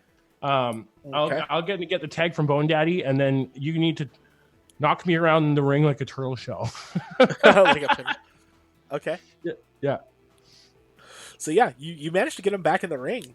Absolutely. And I stay out of the ring at this point. I'm just watching. Because just like, yeah, they can handle it. You've got it. Woo! Mhm. And so you're laying in. So I get back to my corner and I reach out for the tag to from Bone Daddy because Bone Daddy's free from the other guy, right? Yeah. Right? Yeah, free from buckshot, sure. Yeah, I'll tag in. Okay. So I go in, and is there a way for me to like What you got, go Bone in? Daddy? And Just as soon as I'm tagged out, I'm immediately going to like just walk off a little ways, sort of away from everything else, and pop out from wherever, I don't even know, a Die Monster energy drink, and just start chugging a little bit off in the corner. Cutting a promo. Take one momentum for that excellent promotion there of our. So yeah, I go over and I go in, and before I lose this match, like I know that I'm going into losing the match at this point, but I want to like do the sign of like the Baravean butter churners or whatever team they follow in Barovia. I'm like, butter churners go, because I'm trying to get some cheap heat. Okay, yeah, you make the sign for the Baravian butter. That's right. I want to gain another momentum, and then I go to do like another shell shock attack, but I do it badly on purpose because I don't want to get any more injuries, and I take the pin. Okay, you're just gonna eat the pin. Okay, I think at this point, yeah, we're about halfway through the card, so yeah. So you take the pin. 1, 2, 3. Ding ding ding ding ding. Your winners and still tag team champions, Buckshot Page and Isaac. And the crowd's cheering a little bit of boos because they feel like you guys were doing pretty well. And then Isaac rolls back over and just starts laying in on you. Oh no, that ain't no, I ain't letting that happen. I'll fight back. You gonna fight back on that? Okay. Yeah, if I can. Yeah. Or am I like unconscious? No, you're not unconscious because it's still the game a little bit. Cool. But he's kind of starching you a bit on this. Yeah. So, is he? Do I need to do something to defend myself, or? In this case, what are you gonna do to defend yourself? What would you like? So, if he's coming after me after he's got the pin and he's doing like the heel beatdown, I'm gonna try to fight back, and then I'm gonna call Romy and Bone Daddy in to give me a hand, obviously, because we got the numbers here. So we like start throwing, and we want to stand. I want to stand tall at the end of the match, even though we lost. Okay. Is that reasonable? I get what you're saying. I'm trying to figure out how to translate it into the mechanics, really. You know what? Romy will work the audience. Sweet. We'll go with that. Cool. Yeah, no, totally.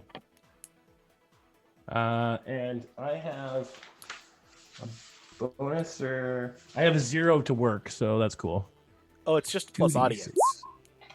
Oh, plus audience, Which should be a plus 1. Okay. So Which is plus 1. Yeah. So 7. A 7. Yeah. Okay, so you'll end with a little bit of momentum. So you managed to fight them off. Like they ding you up pretty bad, and Isaac's working your injury a little harder than he should be. Ugh. And that sucks really hard. Working stiff. Yeah, he's Asshole. like I said, he's starching you, but good. But finally you managed to get them out of there, and you're standing tall at the end. The audience is cheering a little bit. And you get your moment. Yeah. And then you guys are allowed to head on out and take your place backstage. Do what you're gonna do for a little bit. Goldfangs kind of drags Waku Waku off as he's like hand in the air. I'm just like, it's time to go. Just because I'm injured doesn't mean I won't come up for your match, my protege. I will be there by your side to ensure no funny business. And the flesh stick will be with me. Good flesh stick. Bone Daddy and flesh stick, if you wish. Oh my god. Bone Daddy is going to just walk off really casually, sort of like how he walked on.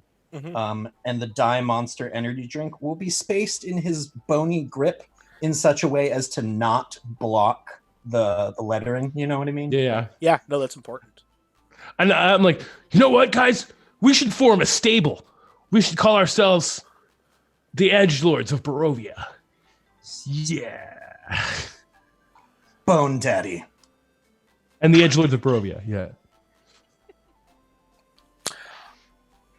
All right. Oh, and God. we cut away to one of the interviewers.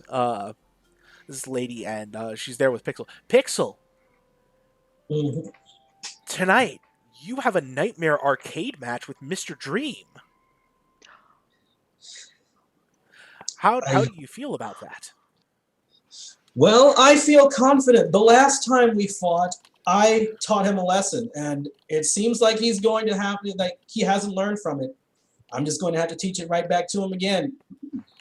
And what about the news that he's been training? And what about what he did to the unknown wrestler last week? Well, you know that I've been training too. And I'm going to get him back for what he did to that other wrestler. What he did that day was totally unfair. It was not cool at all. And I'm going to make sure that he knows that every time that he pushes someone into the dirt, I'm just going to push him right back into the dirt with them. Okay, go ahead and roll me your look. You've cut a fine promo. Yeah, let's see. What do I have? Plus look. That is a. Hold on, just a second. I've got a lot of stuff up here. That's fair. That's just 1d6. It's always 2d6. Always 2d6. It's just 2d6. Yep, 2d6. And then what's your look? That's just a 0. That's so a 0. It's straight up 2d6. So you have 2d6. That's a 5. Oh no. It looks like the promo went over a bit flat. Maybe your mic cut out during it or something like that. Yeah. It just didn't land how you wanted it to. They're like, well, good luck out there. And basically, like in the background of the shot, what you don't see, but what we would see, is Mr. Dream and his trio of valets walking by and kind of like doing the "Hi, we're here" sort of wave. And so it just doesn't have the same setup, unfortunately. Right. So they just sort of photobomb my my Yeah, interview. they photobomb your promo, your interview there, and so that's that. And then we are going to cut to our next match. This one's a little bit of a grudge match here. Right. So, where is it? Gotta find the right thing. Goldfangs. What does your entrance look like? Well, 2 simultaneous golden spotlights, and I'm just already on the stage. Sasha Banks style boss Nice. territory. And I just strut straight towards the arena, just staring everybody down with my fangs, just like glowing. And as much as people do not like my music, it is Spice Girls Wanna Be My Lover. And it has to be. I would not walk out to anything else. Even Waku, who's walking out as your like manager, is like, Yep, everybody hates it but me. Yeah, it's like, but that's the thing is like Ravenloft isn't carried in the U.S., so we don't really care about copyright laws. So it's okay. It's all good. Perfect. So is there anything else you do when you get into the ring or anything like that, or? I just, you see me, I'll flip over the top rope to get in instead of climbing through. Nice. And I'm just walking around with my hands up in the air, just trying to hype up the crowd, get them ready. Mm-hmm. I don't say anything. I'm just screaming. Yeah. Oh no, you get a good cheer from the crowd. I mean, you have your followers. Not a lot, not as many as some people do, but you get a decent following.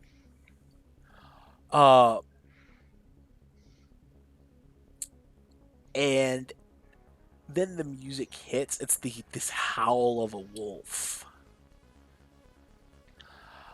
and then this hard rocking anthem, and out comes lumbering two figures. First one is your opponent for tonight.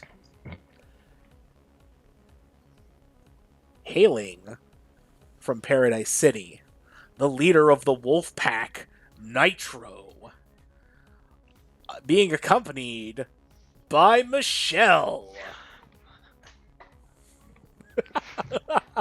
Whoa! And Where they, the hell are they we? like do a big sloppy kiss on the ramp, I just gross. and Mm, then they make their way down to the ring. you're missing out. Missed your shot, Michelle. She When gives they you, like she come gives you down like the thing, I make like the sign of Paku Paku, like the blood sign of Paku Paku when they arrive. Like, we're gonna kill you. and he just kind of like shoves you aside. And Michelle's like gives you that pouty lip look, Romy. Mm, Yeah. yeah. You just see me take out my gold hoops and be like, yeah, okay.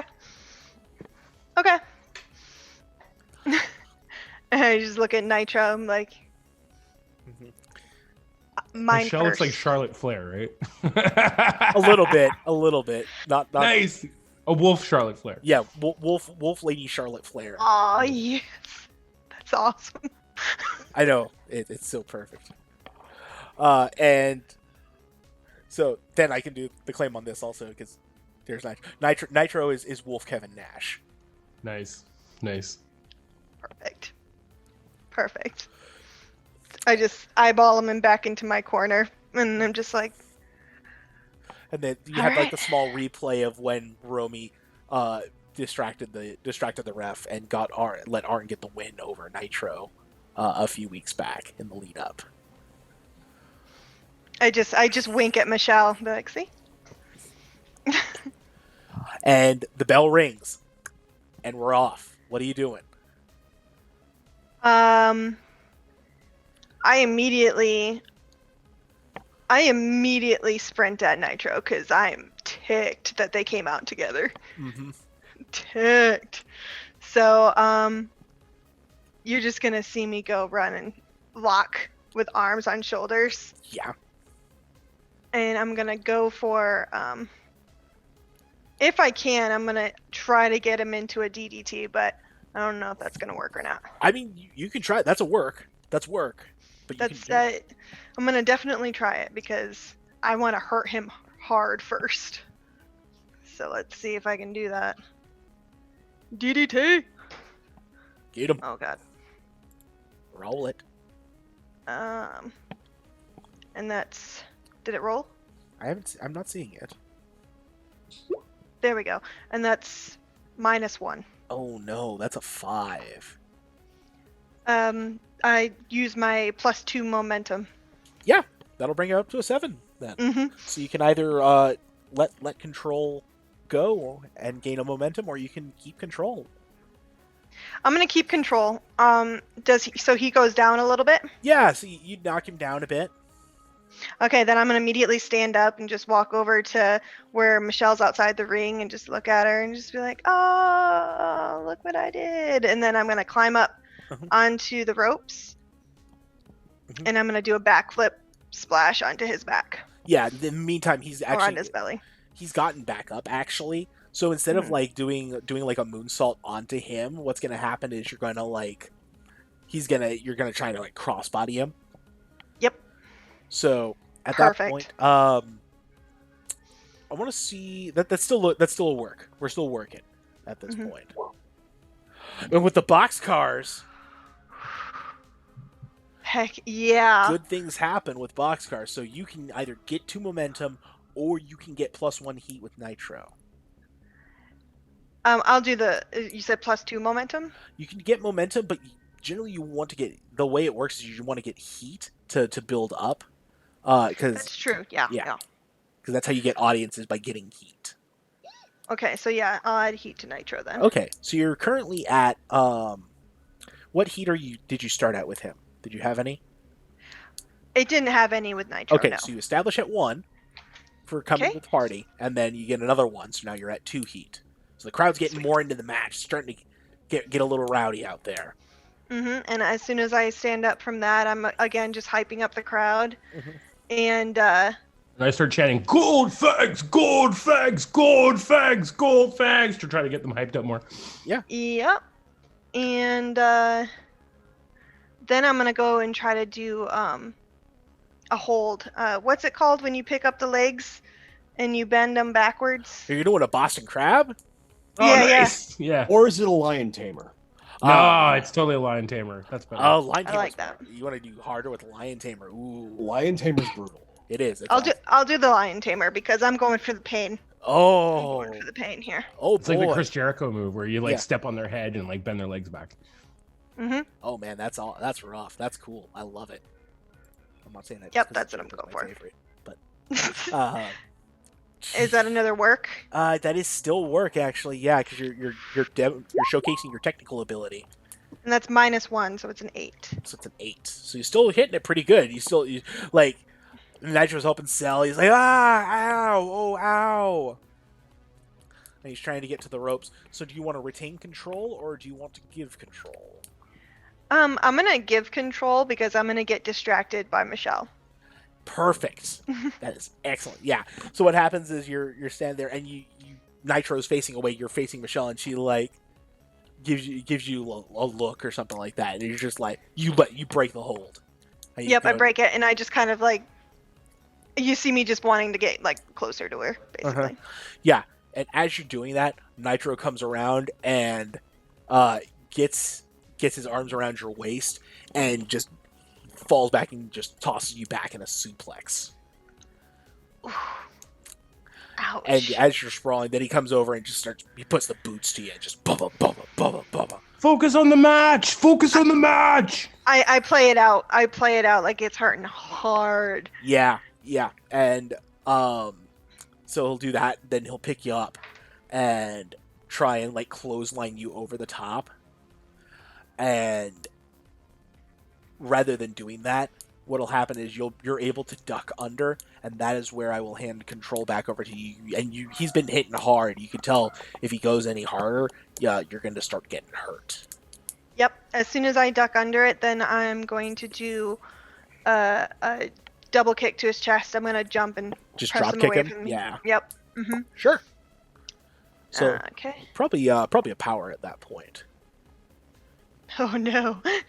Oh dear. -2, so 6. 6, and you don't have any momentum on hand at this point, do you? Nope. Hey, but I do have +2 heat with Nitro. Does that mean I add that? No, unfortunately. Oh, okay. There are certain points where you do add heat, and this is not one of them. Okay. So what happens at this point is if you had momentum, you'd give it to him, or you just lose a momentum in this case, and then he takes control. So you go for the drop kick, and he stops short, and you fall. And then that's when he'll start hefting you up. He'll heft you up, and he'll bam hit you in a power bomb, and then he'll pick you up again, bam another power bomb, and then lift you up a third time, and this time he runs to the turnbuckle and just boom hit you with a buckle bomb. So he power bombs you onto the turnbuckle. I would just like to quickly interject. Yeah. During that third hit on the turnbuckle, the camera might shift focus in the background. What's that? Is that Bone Daddy? Oh my God, he's got something in his hands. Oh, it's just a Bone Daddy all beef patty, and he's eating a burger with his face on top of it. That's now available on sale in a combo meal at your local Blue Water Inn. All the while, my character's going, Gold Fang! Gold Fang! And unfortunately, Gold Fang! Goldfang, that is going to deal an injury to you. Oh no. Fair enough. Whomp! And When I see that, my character gets up on the ring and he's like, starts talking to the ref, and he's like trying to interfere to try to like cause a distraction, but not like get involved in the match, but like yeah, and like what happens at that point is as you had started to do that, Nitro had gone in for the pin, and after the 1 count, the ref goes over to talk to you and try and get you off the apron, Exactly. And Yeah. that's when he stands up and turns his back, and that's where you get control back, Romy. Okay. As soon as he stands up, I'm going to sweep his legs out from underneath him. Sweep the leg. Okay, let's do a couple Sweep. more things, because we're basically what you want to do is you want to roll for the big spots, so you sweep him out from under him, which is really Mhm. cool. And then let's do a couple more things to build it up to a big Well, shot. once I sweep it out from under him, then I'm gonna run up the turnbuckle, Uh-huh. and I'm gonna go for the missile drop kick on him. Okay, so you're going to sweep him, and Or then actually, no, elbow drop. elbow Because I'm drop. gonna There sweep you the go. legs and go into elbow drop. Perfect. There we go. Yeah, that's cool. So at that point, you know, I'll roll heat on that. That seems memorable. That seems really cool. Okay. Heat then? Yeah, roll plus heat. 13. 13. Yeah. Yeah, that's a sweet elbow drop worthy of the Macho Man himself. Ooh, yeah. And I just take that moment as he's laying there, and I look at Michelle, and I blow her a kiss, and then I'm trying to pin him. Yeah, and you'll go for the pin, and it goes 1, 2, and the near fall, and he powers out of it. Okay. So you get 2 momentum, or you can get 2 momentum or +1 heat with Nitro. I'll do another +1 heat with Nitro. So you're at 3 heat now, or 4 heat? Or is that I'm at 3 now. 3 heat. Okay, so the crowd's getting into it now. They're getting more wild. Like a couple people are like tossing stuff around. Okay.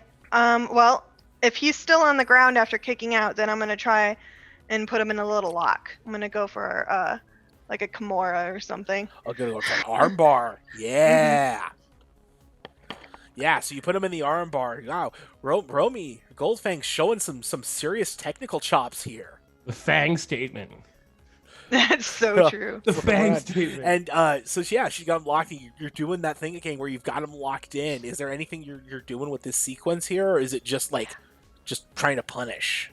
It's just trying to punish, but the entire time I'm locked eyes with Michelle. I am Nice. not looking away the entire time. Okay. Give me a look. Roll plus look. That's 9. A 9. Okay, so you're keeping control, or If I still am holding him in the hold, then I'll give over control for right now. okay. So you're gonna give over control. So as you're doing that, And that Michelle, means I get another +1 heat, right? you get momentum for that actually. Oh, but that's do I still get- good. Momentum's good for later. +1 or +2? +1, just 1 for him. Got it. Cool. So as you're doing that, like Michelle just shakes her head and runs over to the side of the ring and yanks Nitro's foot onto the ropes, so that you have to break the hold. And the ref gives you the count 1, 2, and you break it at the 2 count because you're a face, and that's good. It's fine. Mhm. When this happens, Fleshstick runs over and brandishes the axe at her, just to chase her off. Oh, and she'll shove him away. Yeah, no, that's cool. It's creepy. She's like, ew. Fleshstick. And Nitro stands up creaking. He's showing a little bit of wear and tear from the match. But he'll snatch you up, just kind of slug you to kind of get you compliant. And then he'll throw you up onto his shoulders and shake you around before slamming you down to the ground. Yeah, you see me hit, and I immediately just roll to my side into the fetal position in pain. Ooh, yeah. I mean, it is pretty rough. And he'll go and clamber out onto the top rope and get ready to take flight. I'm shouting at Goldfangs, get up, they're on the top, you gotta move. And that's where we pass control back to you. As he jumps, I roll out of the way, so he hits without hitting me. Yeah. And then I'm gonna I'm trying to remember the name of the move. Where you run up and you put your legs around their neck and then flip them. You're talking about Hurricane Rana then. Yeah. Rana. That one. I'm gonna do that one on him.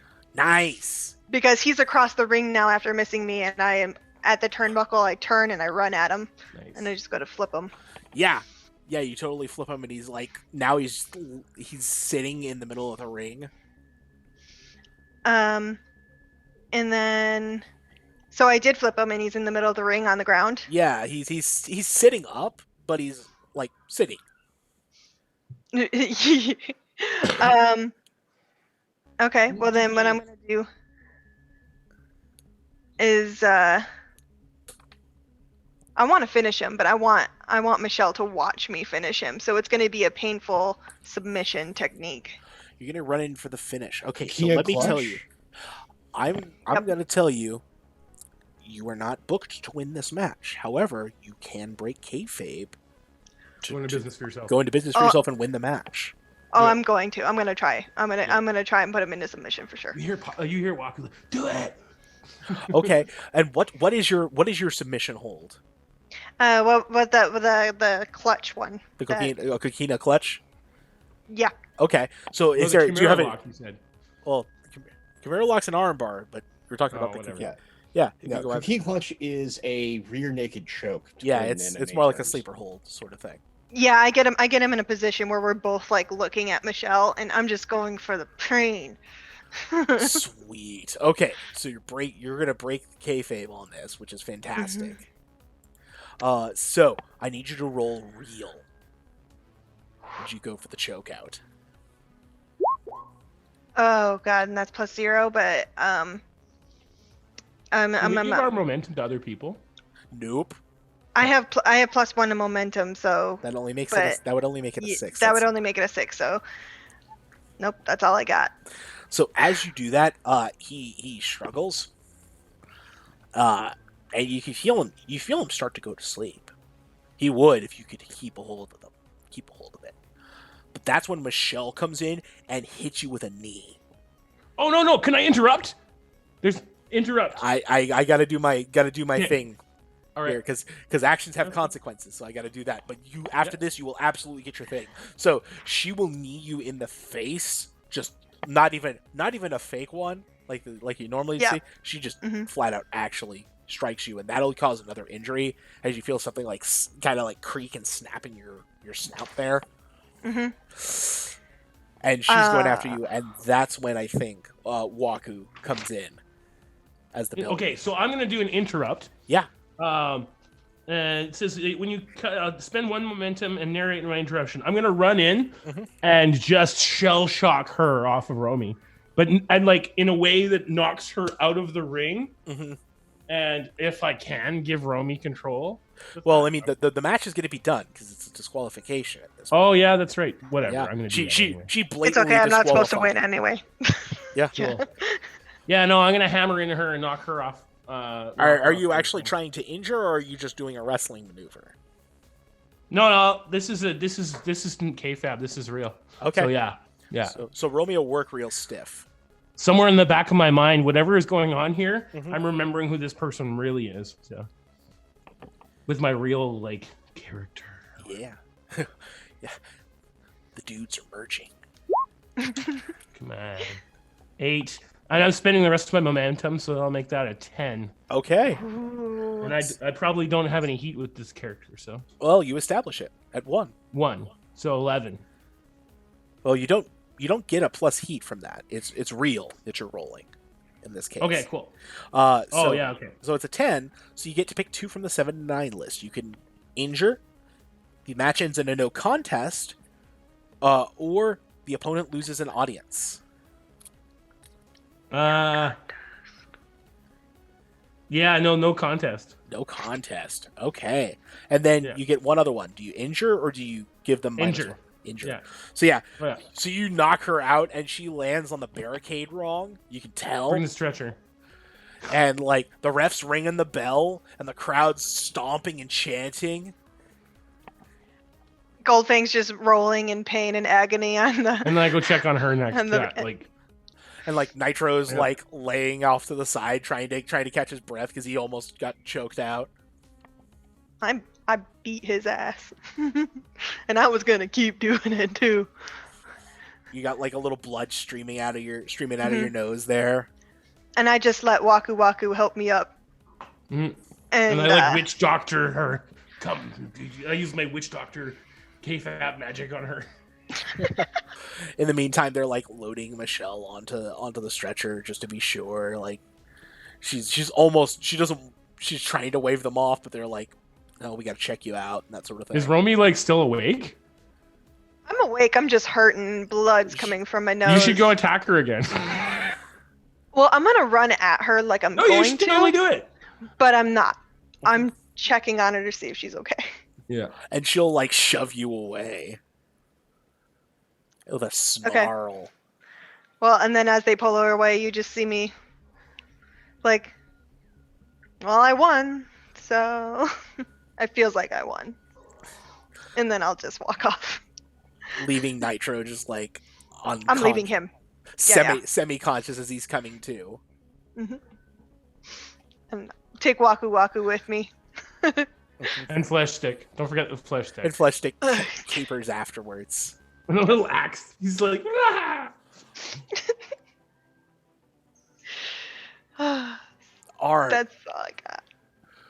we cut to you and some other members of the gun club.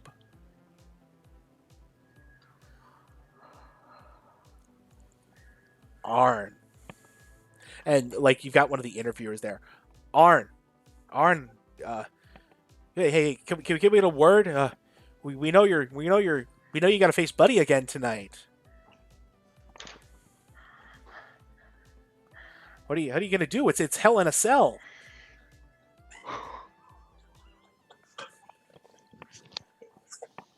Buddy ain't got no chainsaw in the cell.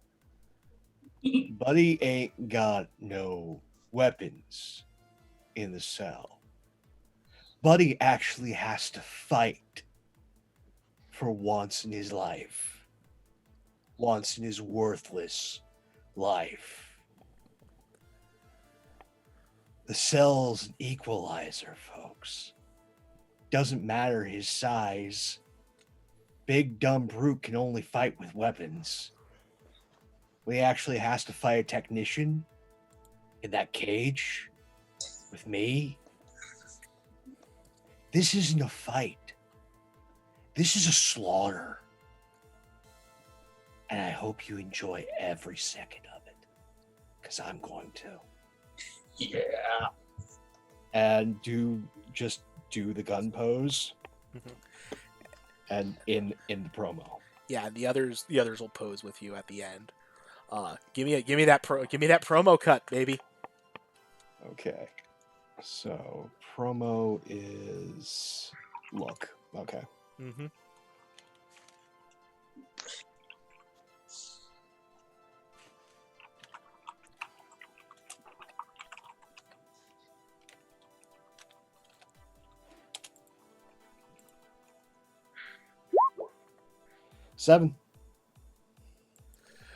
Seven, he says.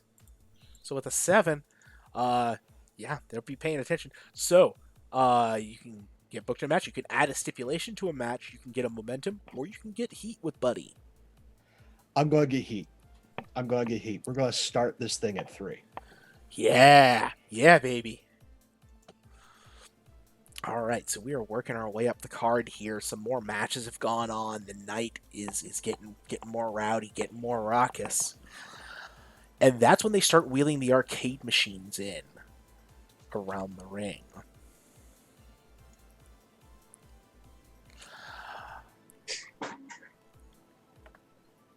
Pixel, please describe your entrance for me. Okay, well, before I do that, you mind if I like sort of cut back to a backstage scene, like one of those things for just a second? Yeah.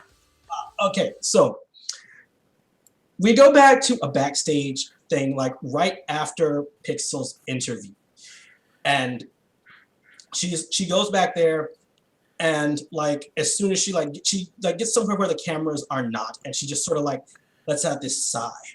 And all of a sudden, she gets a call on her cell phone.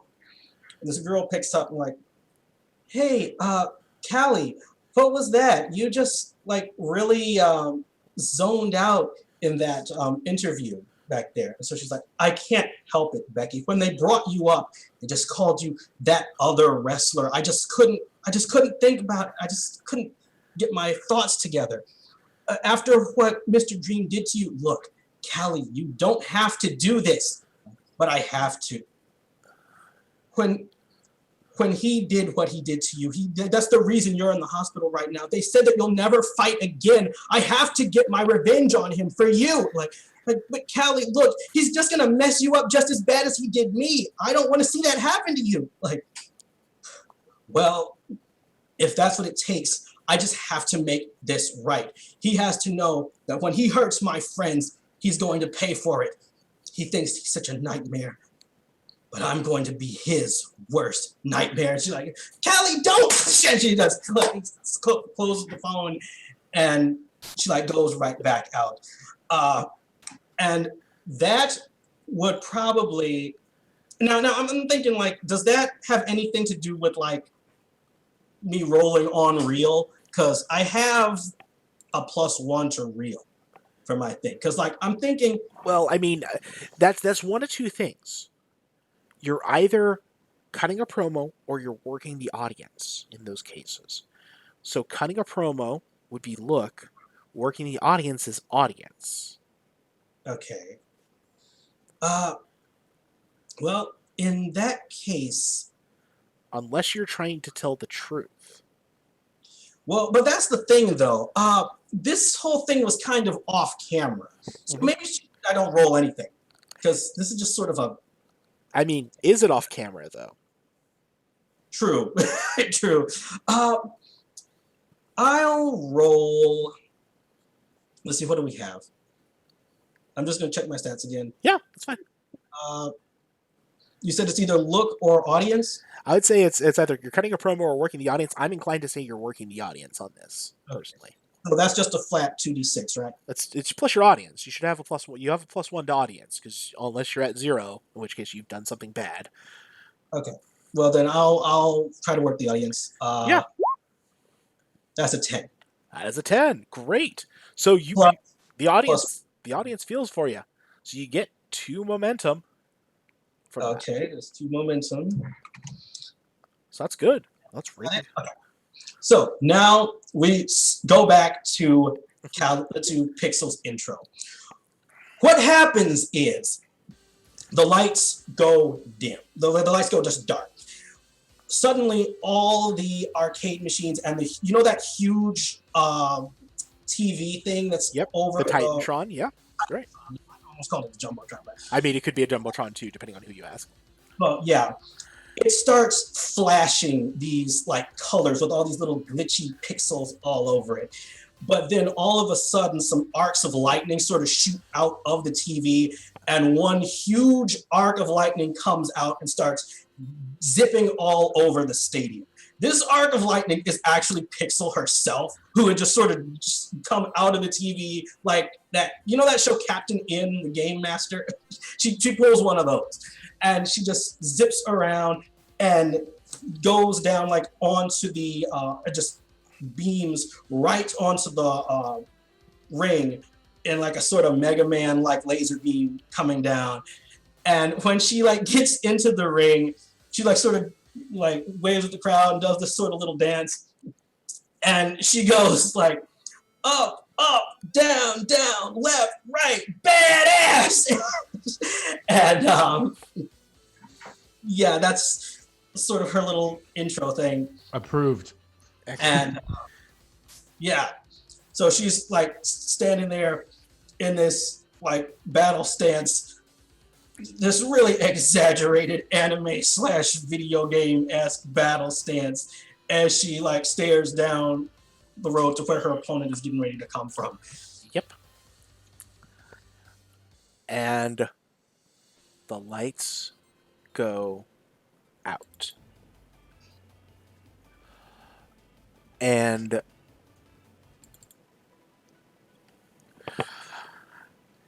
you hear a little nursery rhyme, children singing, you see a little ticking clock on the Jumbotron, striding out come Mr. Dream's 3 valets. And they're just standing there waiting. They're spotlit. And then as the rhyme finishes, the lights come back up and he's right behind you and he grabs you by the throat and throws you against the ropes and the ring bell rings and the match is on. He stalks forward in his jumpsuit. He's got this half mask thing going on from where you had shoved his face into the arcade machine. And he just starts, as you're up against the ropes, just starts laying into you. Boom, boom, boom. Several times in succession. The crowd is cheering and roaring. There are a few boos mixed in there, but mostly they're yelling and just totally into this as he then flips you back over and stands on you contemptuously for a 2 count that you kick out of way before it's going to get to 3. And as you slide out of the way, that is where we're going to put control back to you. Okay. So, first thing I want to know is one of my moves is called Tables, Ladders, and Chairs. Oh my. Whenever you're booked in a match, you can add the hardcore stipulations for no disqualifications. Now, and no count out, no count out and weapons allowed. Is this already a hardcore match? If it isn't, it soon will be. Okay. So how exactly do I use this move? Or do I even need to use it? You don't have to at this point in time specifically.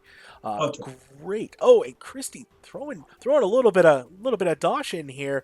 You trying to help out Pixel there? Pixel. I want to say kick his ass, Seabass. At that point, in this case, what I will do then is go ahead and grant. I'm going to give you 2 momentum for that. That seems like a fair drop in for that. I'm gonna get 2 more momentum. Yeah, you've got 2 more momentum. All right. So what Callie decides to do is, like, when she rolls out from under Mr. Dream, she does this sort of thing that's sort of like a breakdance move. You know that breakdance move where you do that thing where you like sort of like kick? Yeah, the windmill spinneroonie type thing. She does Yeah. one of those. The spinneroonie. That is a wrestling move. She does one of those and trips him and like tries to trips the feet out from under him.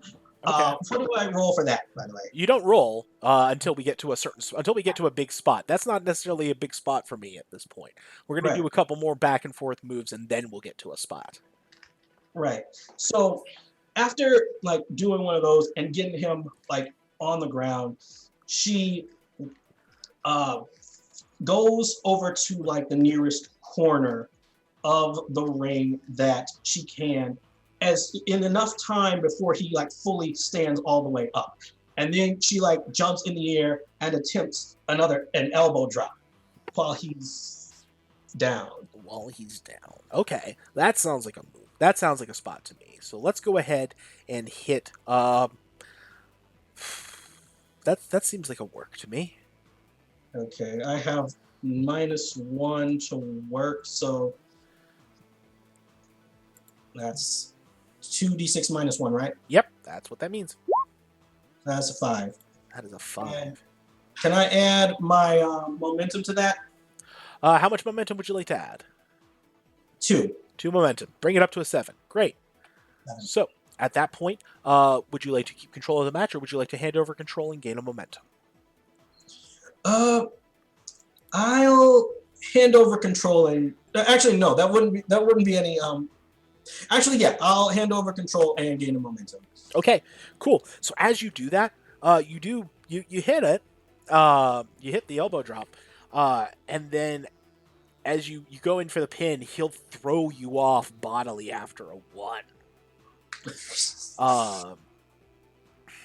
And then he'll scrabble around. He's really really fast and almost sort of wiry as he gets the chokehold in on you, and he holds on to that for a moment, before he lets go, and you both get back to your feet quickly. And you both go off the ropes, and you collide together, and just are going at it, fighting, punching, kicking as best you can, until finally what happens is he'll shove you again, and as you go up against the ropes, this time he comes at you with the clothesline and takes you over the top, and you go flipping over, and you tumble off the apron down to the ground below. It hurts. There's some mats there, so it's not quite as bad as falling onto concrete directly, but it still hurts like a motherfucker. Here's my one for this episode. And at that point, we're going to hand control back to you. You are outside the ring. Outside the ring. So one thing I'm going to do is... Bone, do you have something you want to jump in on? Yeah, I just want to say that as they tumble out of the ring and as both of them are getting back up, you see it. You see bone-thin arms raising something rectangular directly over Mr. Dream's head. Is that a chair? Is Bone Daddy about to tap in? No, it's just Daddy-O's. Bone Daddy's brand new cereal with his face plastered, and he just pours himself a bowl and starts eating it. Is it like on the Jumbotron that this has happened? Yeah, it's on the Jumbotron, yeah. Yeah, okay. I like just... So in the background of the scene, he's just pouring himself a bowl and a little bit of milk. It's breakfast. Daddy-O-licious. Perfect. Love it. Love everything about this. So, yeah, while I'm on the ground, I'm like right next to the ring, right? Yeah. So I'm gonna like reach up under the ring and try to get a weapon, because this dude is because they usually do have like stuff under the rings, right? Oh yeah, absolutely. Yeah. So yeah, she goes under the ring to try and reach for something, and pulls it out. Let's see. Am I still like the one who like decides? You're in control. What do you want? Right. So she goes under that ring and she gets herself a sledgehammer and sort of like rolls away to get back into a stance. So she like sort of stands there waiting for Mr. Dream to come on out of the ring with her. Mm-hmm. And so she's just sort of like, come on, show me what you got, come on. And then as soon as he like comes down there, she just goes and swings that sledgehammer like to hit him like right in the face with it. Am I still rolling for that, or just? At this point, yes, you are going to be rolling. That is a power roll. Actually, no, that's hardcore. I'm sorry. Yeah, that sounds real to me. Yeah, that's real as we get, kids. Becky, you bastard! And then goes at his head. That's a +1, 2d6 +1. Yup. Do it. Rolling dice. That's a 9. Okay. So do you want to get a momentum and hand over control, or do you want to keep a hold of it? Yeah, I'm gonna keep control, because at this point she like smashes him in the head. He goes flying back toward the flying like he is on his back basically, like sort of. Yeah, he'll tumble back. Yeah, that's fine. Actual, like against the actual ring, not quite on the ground yet, but he's just sort of down there, and she's wham, just keeps going at him with that hammer.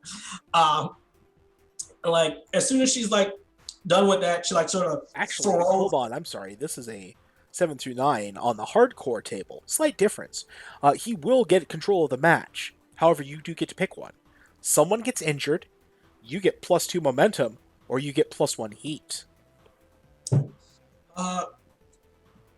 momentum. Now, what can I use heat for again? Heat, that's the chemistry of the match, and once it reaches 4, you're going to get an audience for wrestling the match. And getting audience is everything. All right, so then in that case, I'm going to get a +1 heat, bringing my heat with Mr. Dream to a 3. Okay, yeah, they're heating. This match is absolutely heating up. So we're gonna say that I like that thought of you smashing him away and then coming in and going to smash more. So you hit him a couple of times, and as you hit him across the side of the face, the mask flies away, shattered, and you see that his face is all scarred up and like has electrical burns all over it. And he just has this malevolent look in his eyes as he grins. Let's play. And he'll grab, and you see his muscles flex and bulge as he pulls, and he pulls the arcade cabinet down on top of the two of you. Oh, snap. And it smashes down. He'll get hurt a bit, but you're gonna take the worst of it as the screen smashes over your head, and the hammer clatters away. And I'm gonna give you an injury on this Oh, okay. as I hand you back the momentum. And do you have anything that happens when you get injured? Yeah. So you gave me 1 momentum, right? So- You do not get momentum from that. You got an injury. Okay. Yeah. Well, you said something about handing me back the momentum. I'm handing you control back. Control. Right. Control. Sorry about that. No worries. Yeah. So, yeah, the when the arcade machine sort of slams onto her head, it well, okay. So, if I understand correctly, he pulls it towards the two of us, and it right. Sorry about that. I'm just trying to get an image of what's going on. Okay. So basically, Pixel goes down to her knees when this thing slams on her head. It's almost like she's wearing this arcade machine as a hat, because you can't even see her head because it's through the actual thing, and she's bleeding from the top of her head because all that broken glass just sort of stuck in her, and it's sort of going down on that blue jacket that she's wearing, because her outfit is sort of if you could imagine what's that girl's name from I think it's Akali, that character from League of Legends, the ninja girl, when she's in her K-pop outfit. It's kind of like that, except with a leotard thing instead of the Sure. But anyway, she's bloody all over what she's doing, but as she's in that situation, she's still not all the way down yet. She's on her knees, but she's got this angry look on her face while she's in there. So she grabs the arcade machine and tries to basically lift the arcade machine itself over her head and back onto him. Okay. That's pretty crazy. That's pretty powerful. So let's roll that's a power move, I'm gonna say. And so what do I have to power? That would be power. That's a -1 to power. This might not even work, but it's worth a shot. You try. 9. A 9. 9's good. 9 means you're able to shove it back over pretty easily. Kind of She slam him back a bit. You want to keep control, or do you want to? Yeah, I'm going to hand over control at this point. Hand over control. And Okay. So, Mr. Dream, as you slam it back, he staggers backwards. And then what'll happen is he'll stalk over and grab you by the hair and drag you back towards the ring. And slam your head several times against the steps. Every time just clawing off of that unforgiving steel. The crowd just boos as you get hit like this, and then he'll kind of wing you back again as he goes under the he goes under the ring and comes out with a steel chair. He has wrapped it in barbed wire. Oh. For the match. And he comes towards you menacingly. And this is where I will hand control back. So, while this is, are we still in the ring, or are we? You're outside. You're out of the ring currently. So, what happens here is when she sees Mr. Dream coming at her with that barbed wire chair, she reaches under the apron once again, and she brings out another steel chair of her own. But this one does not have barbed wire in it. It's and so when he comes at her to hit her with the chair, she comes at him with the same sort of strike, and they're basically having a chair fight that's kind of like a sword fight, like a lightsaber duel type thing. Sure. With the chairs. And it's almost as if to symbolize this battle between good and evil, with this evil barbed wire chair and this pure non-barbed wire chair clashing against each other as the crowd goes wild. Eventually, what Pixel manages to do is get her chair underneath one of the angles of like his chair, like Sure. underneath part, and she throws both of the chairs off to the side. Do I roll something for that? It's going to disarm them both. You know what? I feel like this is a look, actually.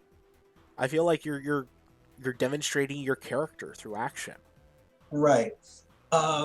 So that would be just a pure D6 cut, 2D6, because Okay. That's another 9. So yeah, do you want to hand control over, or do you want to keep it? No, I'm keeping control at this point. She she disarms them both, gets both of the chairs out of the way, and runs up to him with this uppercut and shouts, "Sure you can!" and just like literally a Street Fighter style, "Sure you can," and uppercuts him. After that, I will hand control. Okay. Sort of snaps him back as she uppercuts him with that. And he sprawls out on the ground. And that's when then he'll stand back up again, stagger to his feet. And like there's a little bit of blood trickling down the side from where like some glasses cut him. And you see now he's got a set of brass knucks. Where did he get those from? And they have like studs on the knuckles. And he just wham, or just comes forward, just wham right into your gut. And then does his own uppercut. And as you're coming back down, he'll just plant his boot on your neck.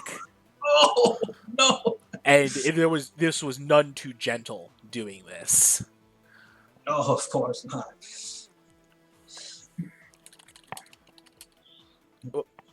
And that will do another injury to you. Oh, man, that's another injury. At this moment, you see Goldfangs come over the Jumbotron, and she kind of does the ding, ding, ding. Hello? Mr. Dream? Yeah, you. I have this beautiful pie right here, this little dream pie of yours that I took a while back. It looks so good.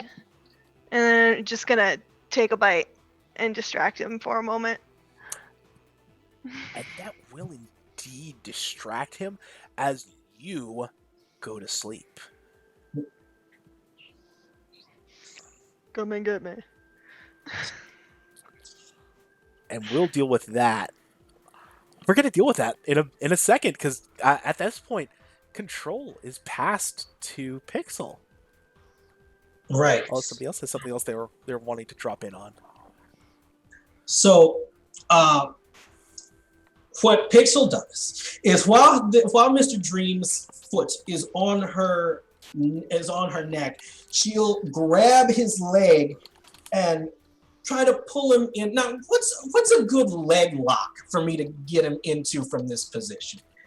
I mean, Sharpshooter. what now? Hit him with the sharpshooter.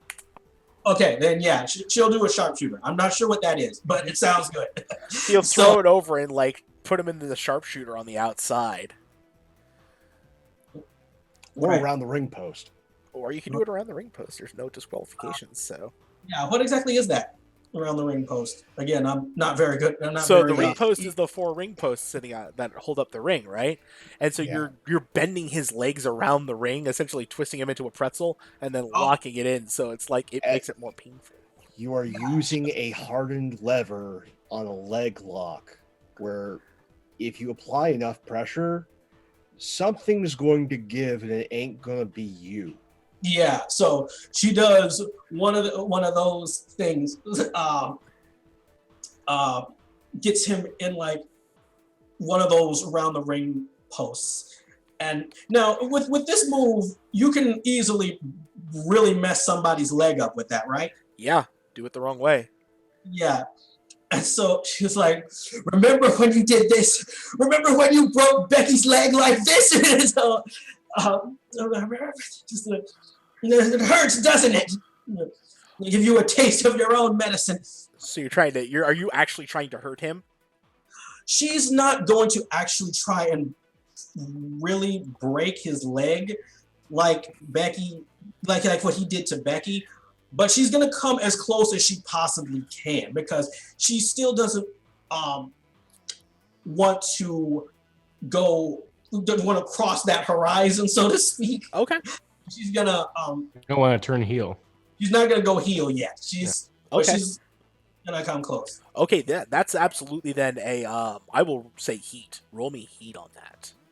Okay, that's just a plus 2d6 plus 3, right? Yep, that's right. That's a 6. 6 total? Yeah, 6 total. Oh no, that's gonna be Got any bad. momentum you want to spend on that? Yeah, what momentum do you got? I have 3 momentum, so I'm going to use 6, 7, 8, 9. I'm going to use all 3 of my momentum and turn that into a 9. Okay. I will say you don't need to spend all 3 because 7 through 9 is the same results, so you just need to spend the 1 momentum. Then good. Unless if you had 4 momentum, you could make that a 10, and that's what you would spend there. But otherwise, just spend the 1. Right, then I'm just going to want to make it a 7. Yep. And do you want to retain control or give control? I'm going to give it. Okay. Oh. Bone Daddy, what's up?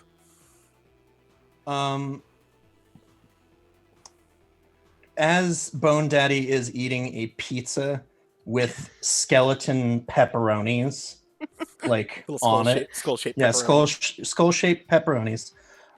He's going to like position himself over near where Pixel is, and just sort of whisper, and with a hand over his mouth, Callie. She sort of she sort of glances toward him a bit. She's like, "What is it? Not now." Callie, we're not wrestlers. We never were. And then Bone Daddy's just going to slip back and then position the pizza with the skulls in a way that the camera catches really good. What's he talking about? This guy crippled Becky. He's gonna pay for it. And so as you give up control, we are going to reveal you are not booked to win this match, unfortunately. No. And so what's going to happen is he is going to reach under the... Yeah, he's going to reach under the ring, and he's going to come out with a controller. Oh, the irony! And he's got the cable. Oh my god! And he takes the cable and he wraps it around your neck. Oh, and man. he is going to go ahead and just lead you back into the ring and choke you out with that cable. Oh, and And I'm going to have you take another injury. How many injuries does that put you at? that puts me at 3. When are you out? Oh well, I'm guessing that's a good time to call it. He just strangles her out, and yeah. Ouch. That's going to be rough. That's going to be real rough. And the ref finally rings the bell as you are put the fuck to sleep. I get to because it's just that bad. And I missed your dream. Yep, Mr. Dream, and he'll hold on to it for a little bit longer than he probably should before the ref finally gets him off. And that is going to be that. And now we are going to move on to our final match of the night. Arn! Enforcer Arn, would you like to describe your entrance? Entrance. So all the lights go down, and you just hear this hammer on an anvil. Then the lights come up. There is a black-clad figure. Looks like some sort of robe, and with another hit of the hammer, then the sound of like a shotgun blast. Pyro goes off. The cloak drops.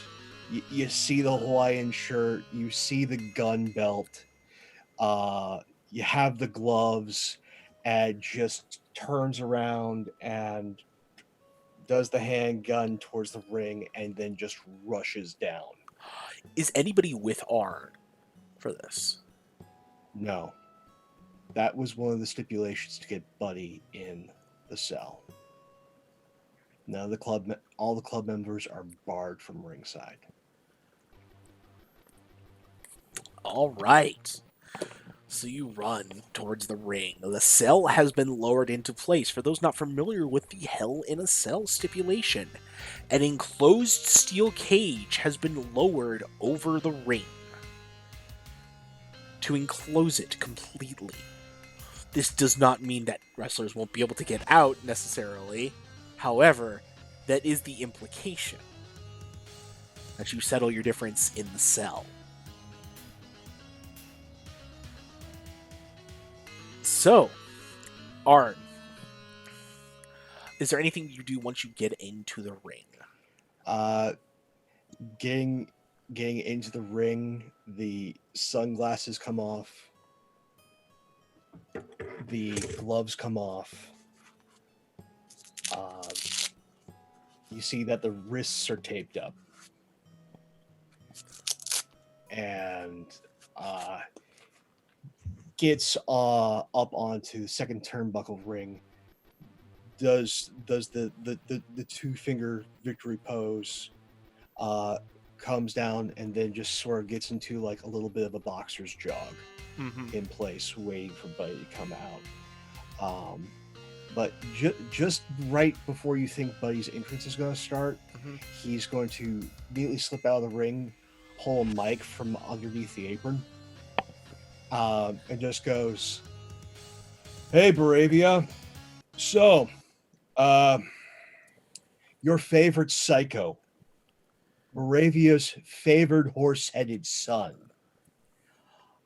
When I'm through with him, it's not a horse mask he wears. It's an ass's ass, like the rest of you. Cheap heat.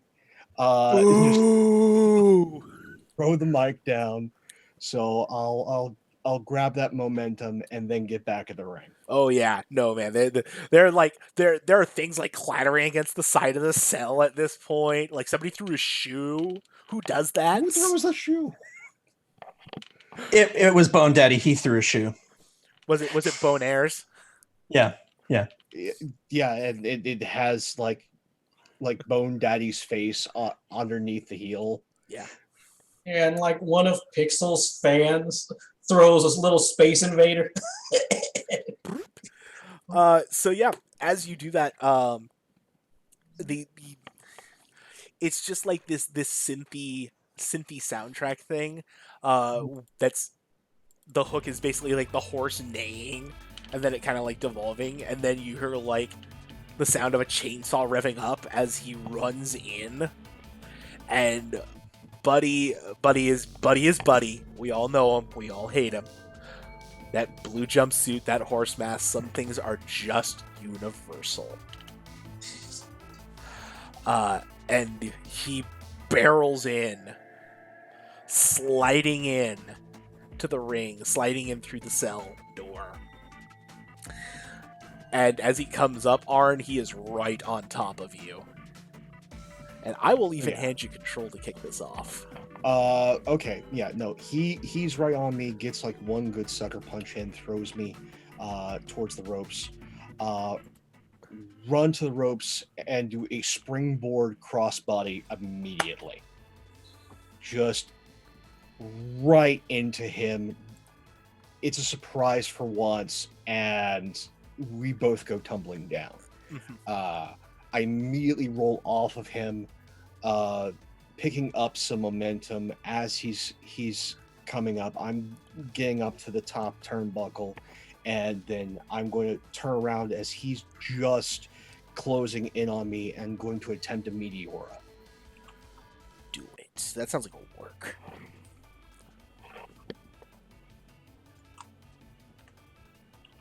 You better work. You better work.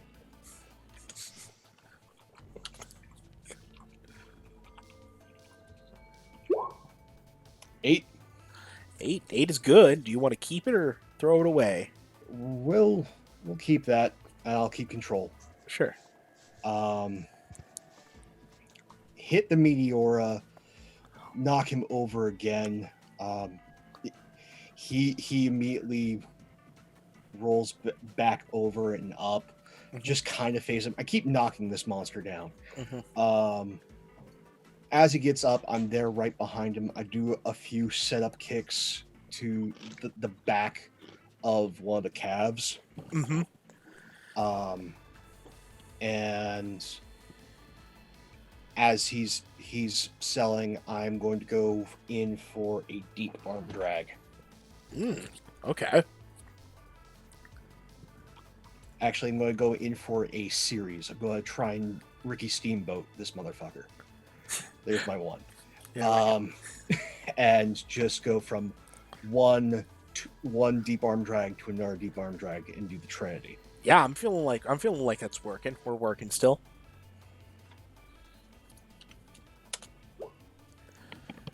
The dice think you're working still too. 8 again. Then let's see here. As he's recovering from one of the arm drags, I'm immediately going outside to the apron. I figured Buddy is also unnaturally quick, so he's just like almost right up on top. And then I'm going to do a springboard sit out senton onto him. Nice. Keep it going. Yeah. Arn's showing why he is absolutely a workhorse. 7. With that seated senton, I'm going to roll forward, and after rolling forward, I'm going to give up control. Okay, take a momentum. And as you do that, like Buddy sits there for a moment, and the crowd is going wild on this. And then he does the sit-up. And as you're getting ready to go into your next shot, maybe you're trying to go in for a pin, he'll just grab you. He'll heft you around and just kind of do the stomp around the ring as you're struggling there. And then he'll just slam you down and just go in for just a flat out choke, just holding you down. The ref is like trying to count it out, and he's not caring. He's just holding you down, trying to to rob you of that necessary air. And then he stands up, stomps over you, and goes for the top rope. Which Buddy doesn't go for the top rope. So what the hell is he doing? And that's where I'll pass back to you. He goes to the top rope. I'm thinking Buddy's got a little Brock Lesnar in him. And he's trying to go for a moonsault.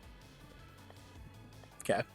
And it's going to be damn close because he nearly choked the life out of me. But as he comes down, I'm going to roll just out of the way. He kind of clips me. Mm-hmm. But as he clips me, I immediately get him into a crossface. And you're reaching and you're grasping. I want you to roll me 2d6, and before you do that, say high or low, and good or bad. Low is bad. Low is bad. Low is bad. Okay.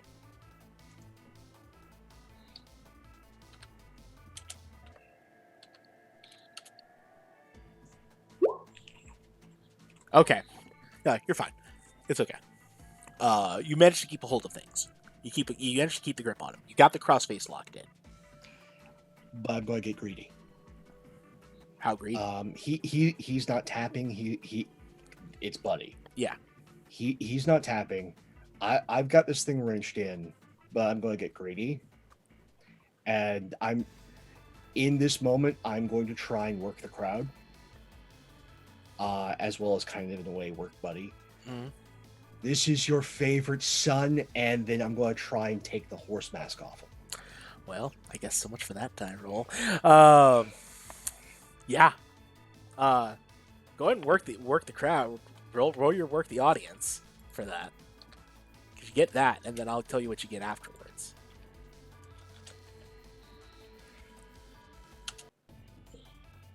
Nine. I'll spend the momentum to get 10. 10 to work the audience, he says. So, you get 2 momentum back for it. You rip the mask off, and underneath is pallid, dead flesh. The nose has been rotted away completely. The eyes have that acknowledgement of humanity to them still, but it's very much something animus. It's just primal in there. It's just instinct. He bares his teeth, which are half rotted out. And for a split second, Arn, you would swear he looks like Mr. Von Zarovich. What are you doing next?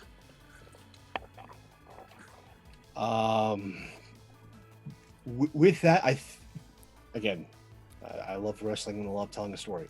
With that moment, there's first going to be this sort of shock thing, and he's going to do what I like to refer to as the Orton fear backup.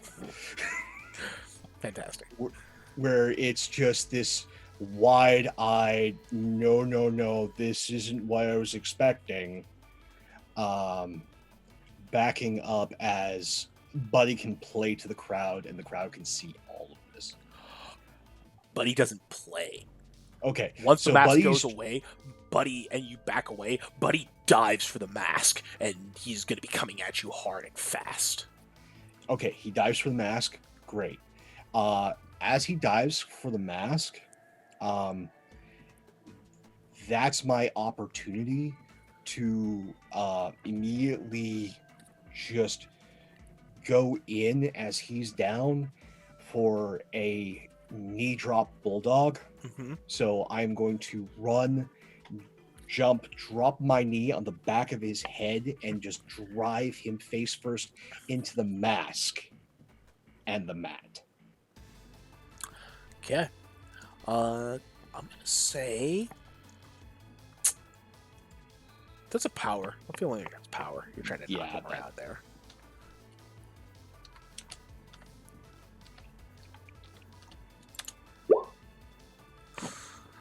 That's a 5. I'll spend 2 momentum. Up to the 7. So you hit it. You're gonna do it. Do you want to keep control or do you pass it off? I'm going to keep it for now. I want to do a little more setup and then let Buddy shine. Okay. So drive his face into the mat, roll off. I'm going to handstand springboard off the ropes. Mm-hmm. And then I'm just going to fly back. I'm stealing one of Von Zarovich's moves. I'm going for an RKO, or in this case, an SKO. Out of nowhere. So going for the cutter. Yeah. All right. Springboard cutter. Springboard cutter. Yeah. Okay. Give me that. That's a work. We'll give you a work on that. That's absolutely it.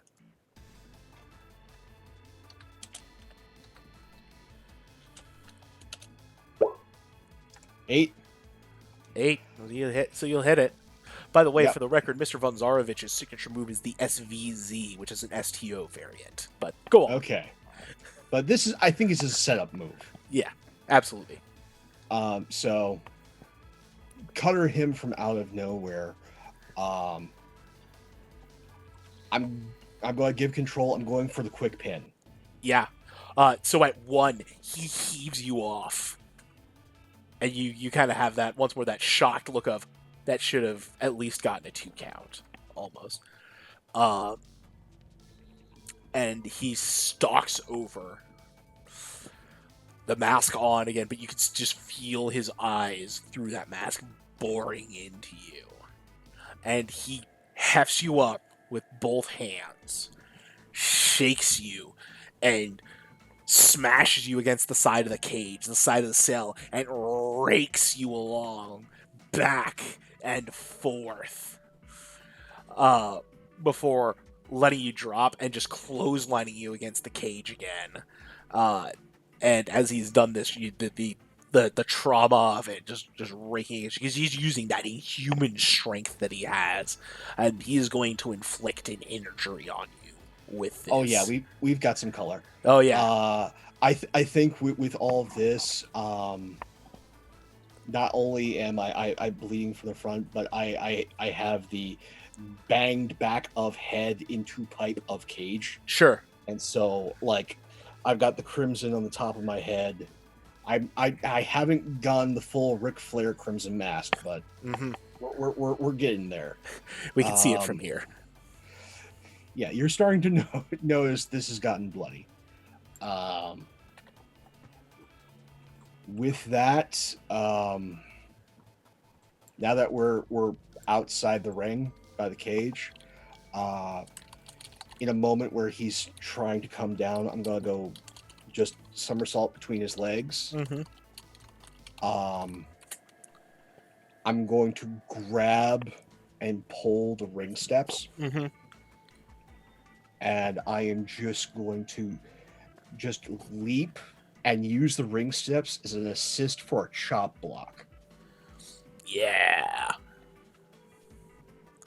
Okay, give me a. That sounds like you're trying to inflict a little of the good old violence there. Give me A little bit of the ultra violence. just a little bit, wee bit. Hit me some real. Yeah.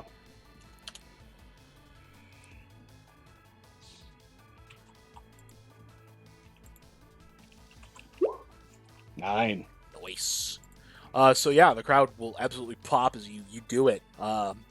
So do you want to injure him, gain a momentum, or get heat? I'm getting heat. I believe that puts you at 4 heat now, doesn't it? That puts me at 4. The crowd is going wild now. You do knock Buddy down. I'll even say you'll go for the pin on that. Just to try and finish this off. I think in going for the pin, I pick up the ring steps. I just throw them down on the mask, crushing the mask against his face, and then go for the pin. Absolutely. And that will get you to a 2 count, but he will still kick out and heave the stairs off. And Then Buddy actually puts you in an armbar, a very well applied armbar. How does he do that as a big man versus a dwarf your size? He's just that good, apparently. I think because of the size difference, Mhm. he's got me in a Kimura. Yeah. He's just twisted the arm around, and he's able to lock this in and probably do also a head wrench Probably, at yeah. the same time. So arms behind my back, just getting like trying to almost pop it out, the shoulder out of the socket, Yeah. as well as stretching my neck. It's a nasty, Yeah, nasty he's hold. pulling you in two directions. Like, he's going to rip you in two almost. And, basically you got the ref. What do you say, Arn? What do you say? Oh, no.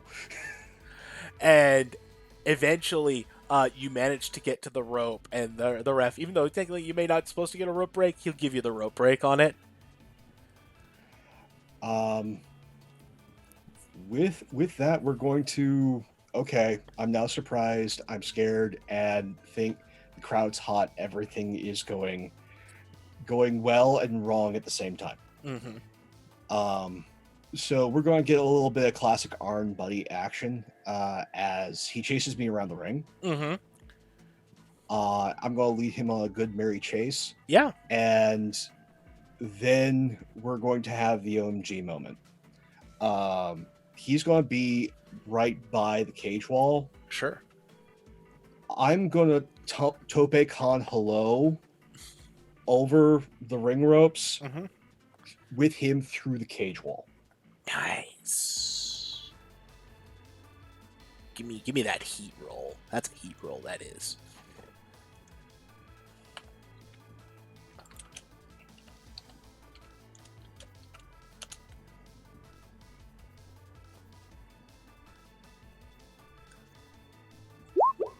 Ten. 10. Yeah. Oh, yeah. It happens. It goes off, baby. You're getting momentum, I guess, because you can't get any more heat on this. It's white hot. Yeah. No, I'll take the momentum. Yeah. You're still rolling. Okay, so with that done, we're outside the cage, and I can tell that Buddy is super pissed. We're gonna climb. All right. We're gonna climb the cage. Yeah. We're gonna climb the cage, and Buddy, again, that supernatural speed of his, he's right hot on my heels. Yeah. Hotter than he was before we went through the cage. Yeah. We're both atop. We're slinging leather. I'm getting, my face is now the full Ric Flair, and I've been wailing on one of his knees, just working the same knee over and over and over again. And we're just going at, we lose track of where we are, and we're going to both go over the side and through the announce table. Yeah. Yeah. I think we're still rolling heat on that, because holy hell, that's really good. It's too good.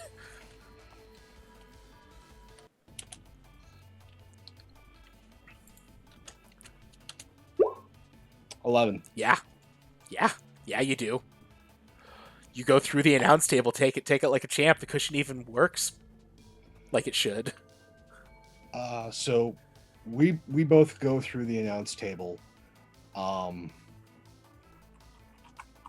barely stir before he does. But he obviously seems to be in better shape than I am. Picks me up for a choke slam. Doesn't see that I have one of the monitors in my hand, and I clock him across the face. I mean, that sounds like a real roll to me.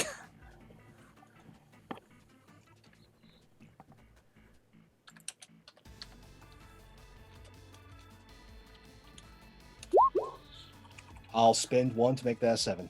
Okay, cool. So does somebody get injured? Do you take the heat? Or do you get momentum? Get momentum. Okay. I'll get what I spent. Got it. You actually get 2 momentum off that, so you get 1 more. Okay. And but Buddy does take control here. Yeah. And so you smack him, and he turns back, and you smack him again. And he turns back again, and he grabs the monitor and smashes it across your head. And here's where I'd like to use the heal move. Go for it. I'm spending 2 momentum, doing something heelish, and immediately picking up the win. How are you doing that? Well, we all know Arn Holt hides things in his tights. Usually it's brass knucks. Brass knucks don't work against Buddy. I pull up a holy water ampule and crush it in his face. And he starts scrabbling as that happens. And as he falls over, I immediately just get him into a full-seated schoolboy for the pin. 1, 2, 3! And give me your finishing move. Roll me 2d6 straight up.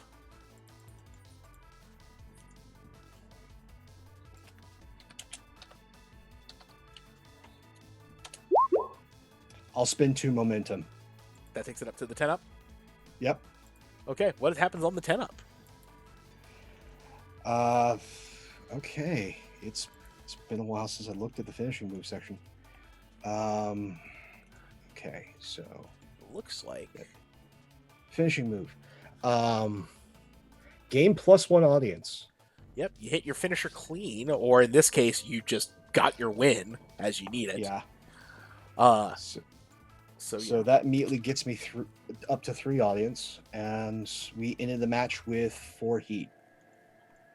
and the crowd goes wild, Arn. And as that happens, as you get the pin and the crowd's going wild, the world starts to collapse around you. And that is where we are going to end tonight's session. Dun, dun, dun. Well. That certainly went some places, folks. It sure did. Aren't you glad we didn't call it sooner? Oh, ow. That was intense. Why you gonna hurt me? Why must you hurt me like this? You know what? We're gonna start with Aaron. Riley, how you feel, Bone Daddy? Bone Daddy. Well said. So, Riley, where can we find you if we want more of Bone Daddy's antics and shenanigans? Bone Daddy.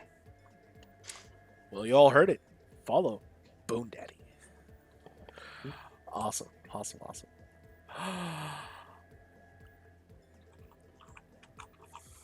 Christy, Romy, Goldfangs, how you doing? How dare you bring Michelle into this? Oh, I'm so mad at you right now. I could not resist. As soon as you're like, there are 2 people, I was like, no. Oh yeah. You went there. Anyway, that was a blast. I'm now a huge fan of this system. It is so much fun. It is fantastic. I'm Polish Chrissy. You can find me on Twitch, Twitter, Instagram, here every other Sunday night. This is great. I can't wait. I'm scared because obviously this is denoting a whole lot of mental possibilities for the future, but still. Totally.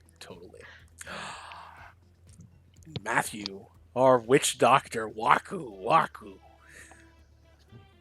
Whoa! Yeah, no, that was pretty fun. That was it was cool. I liked the scenario, and I'm interested to see how things develop from there. It was a fun little sidetrack into the wild world of wrestling. As we know, there's a few wrestling fans here. It We should all try to donate to the Bell Fund of the Bone Daddy, because they have lost their bells. In fact, I'm going to make it my week's quest to get some bells sent Bone Daddy's way. If we can get Bone Daddy to post somewhere their That's why Nintendo Bone ID. Daddy was shilling so hard. The need of the bells.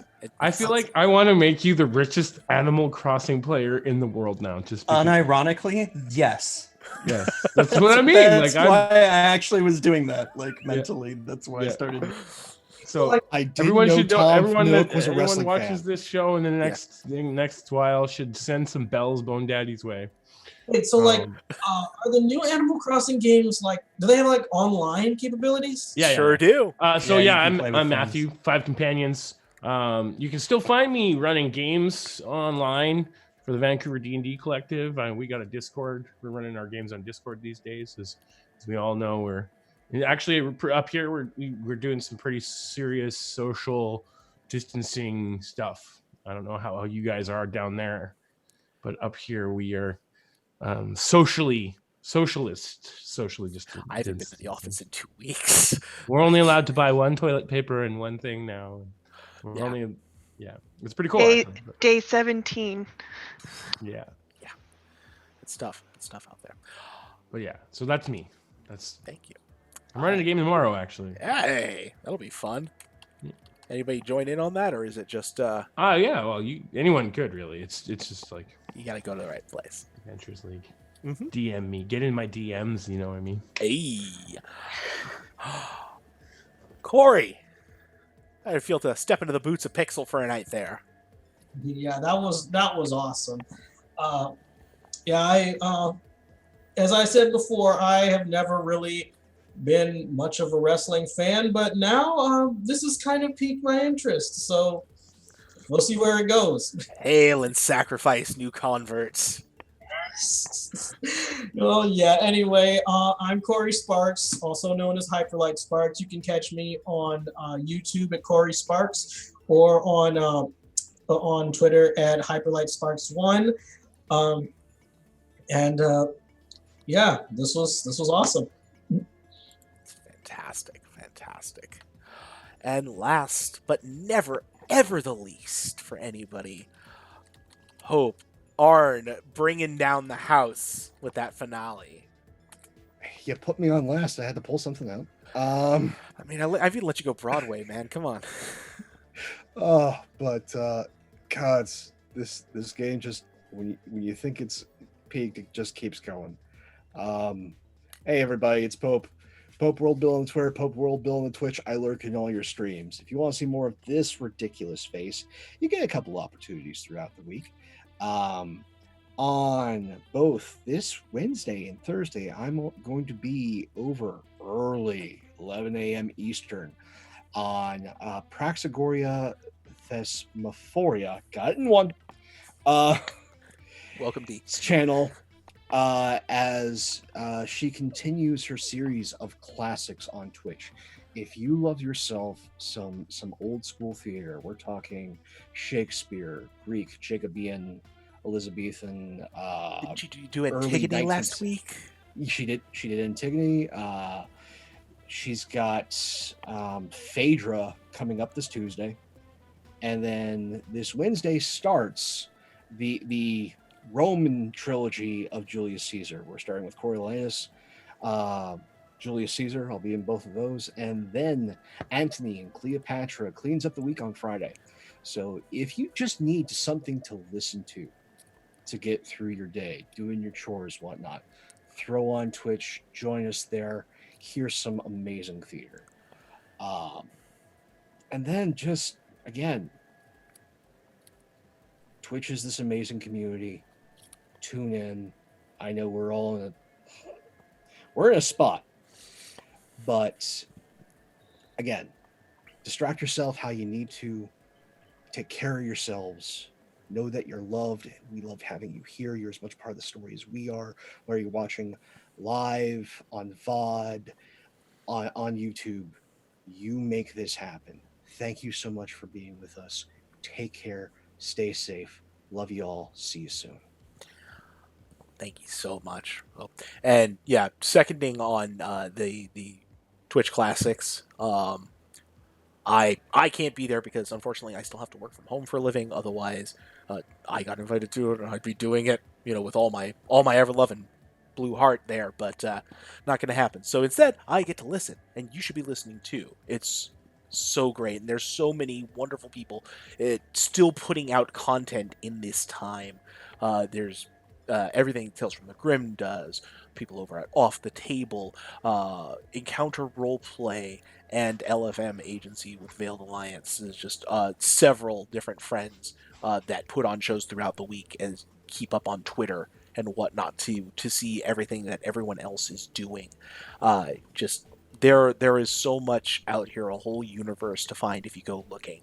Additional shout out tonight to our friends over at NPD Design, who are the makers of Worldwide Wrestling and who are in the middle of the Kickstarter for the second edition. So if you liked what you saw here tonight, like a bit of wrestling, want to do the thing, they're making a new one with updates so that the game flows even better and simulates that wrestling experience. So much fun. I loved running this system and even taking utterly new people through and giving them a chance to just go wild with it and seeing what they put together, and it's so good. I can't speak enough well about it.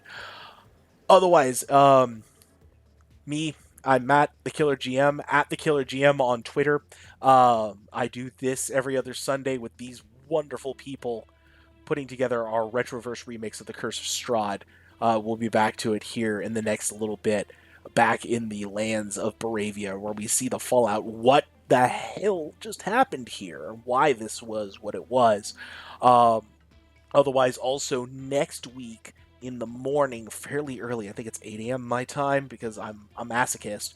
CouchCon is happening from the folks over at Chromatic Chimera, and I am running a one-shot, The Fortress of the Mage. And it's going to be a nice Dungeon World Death Trap dungeon.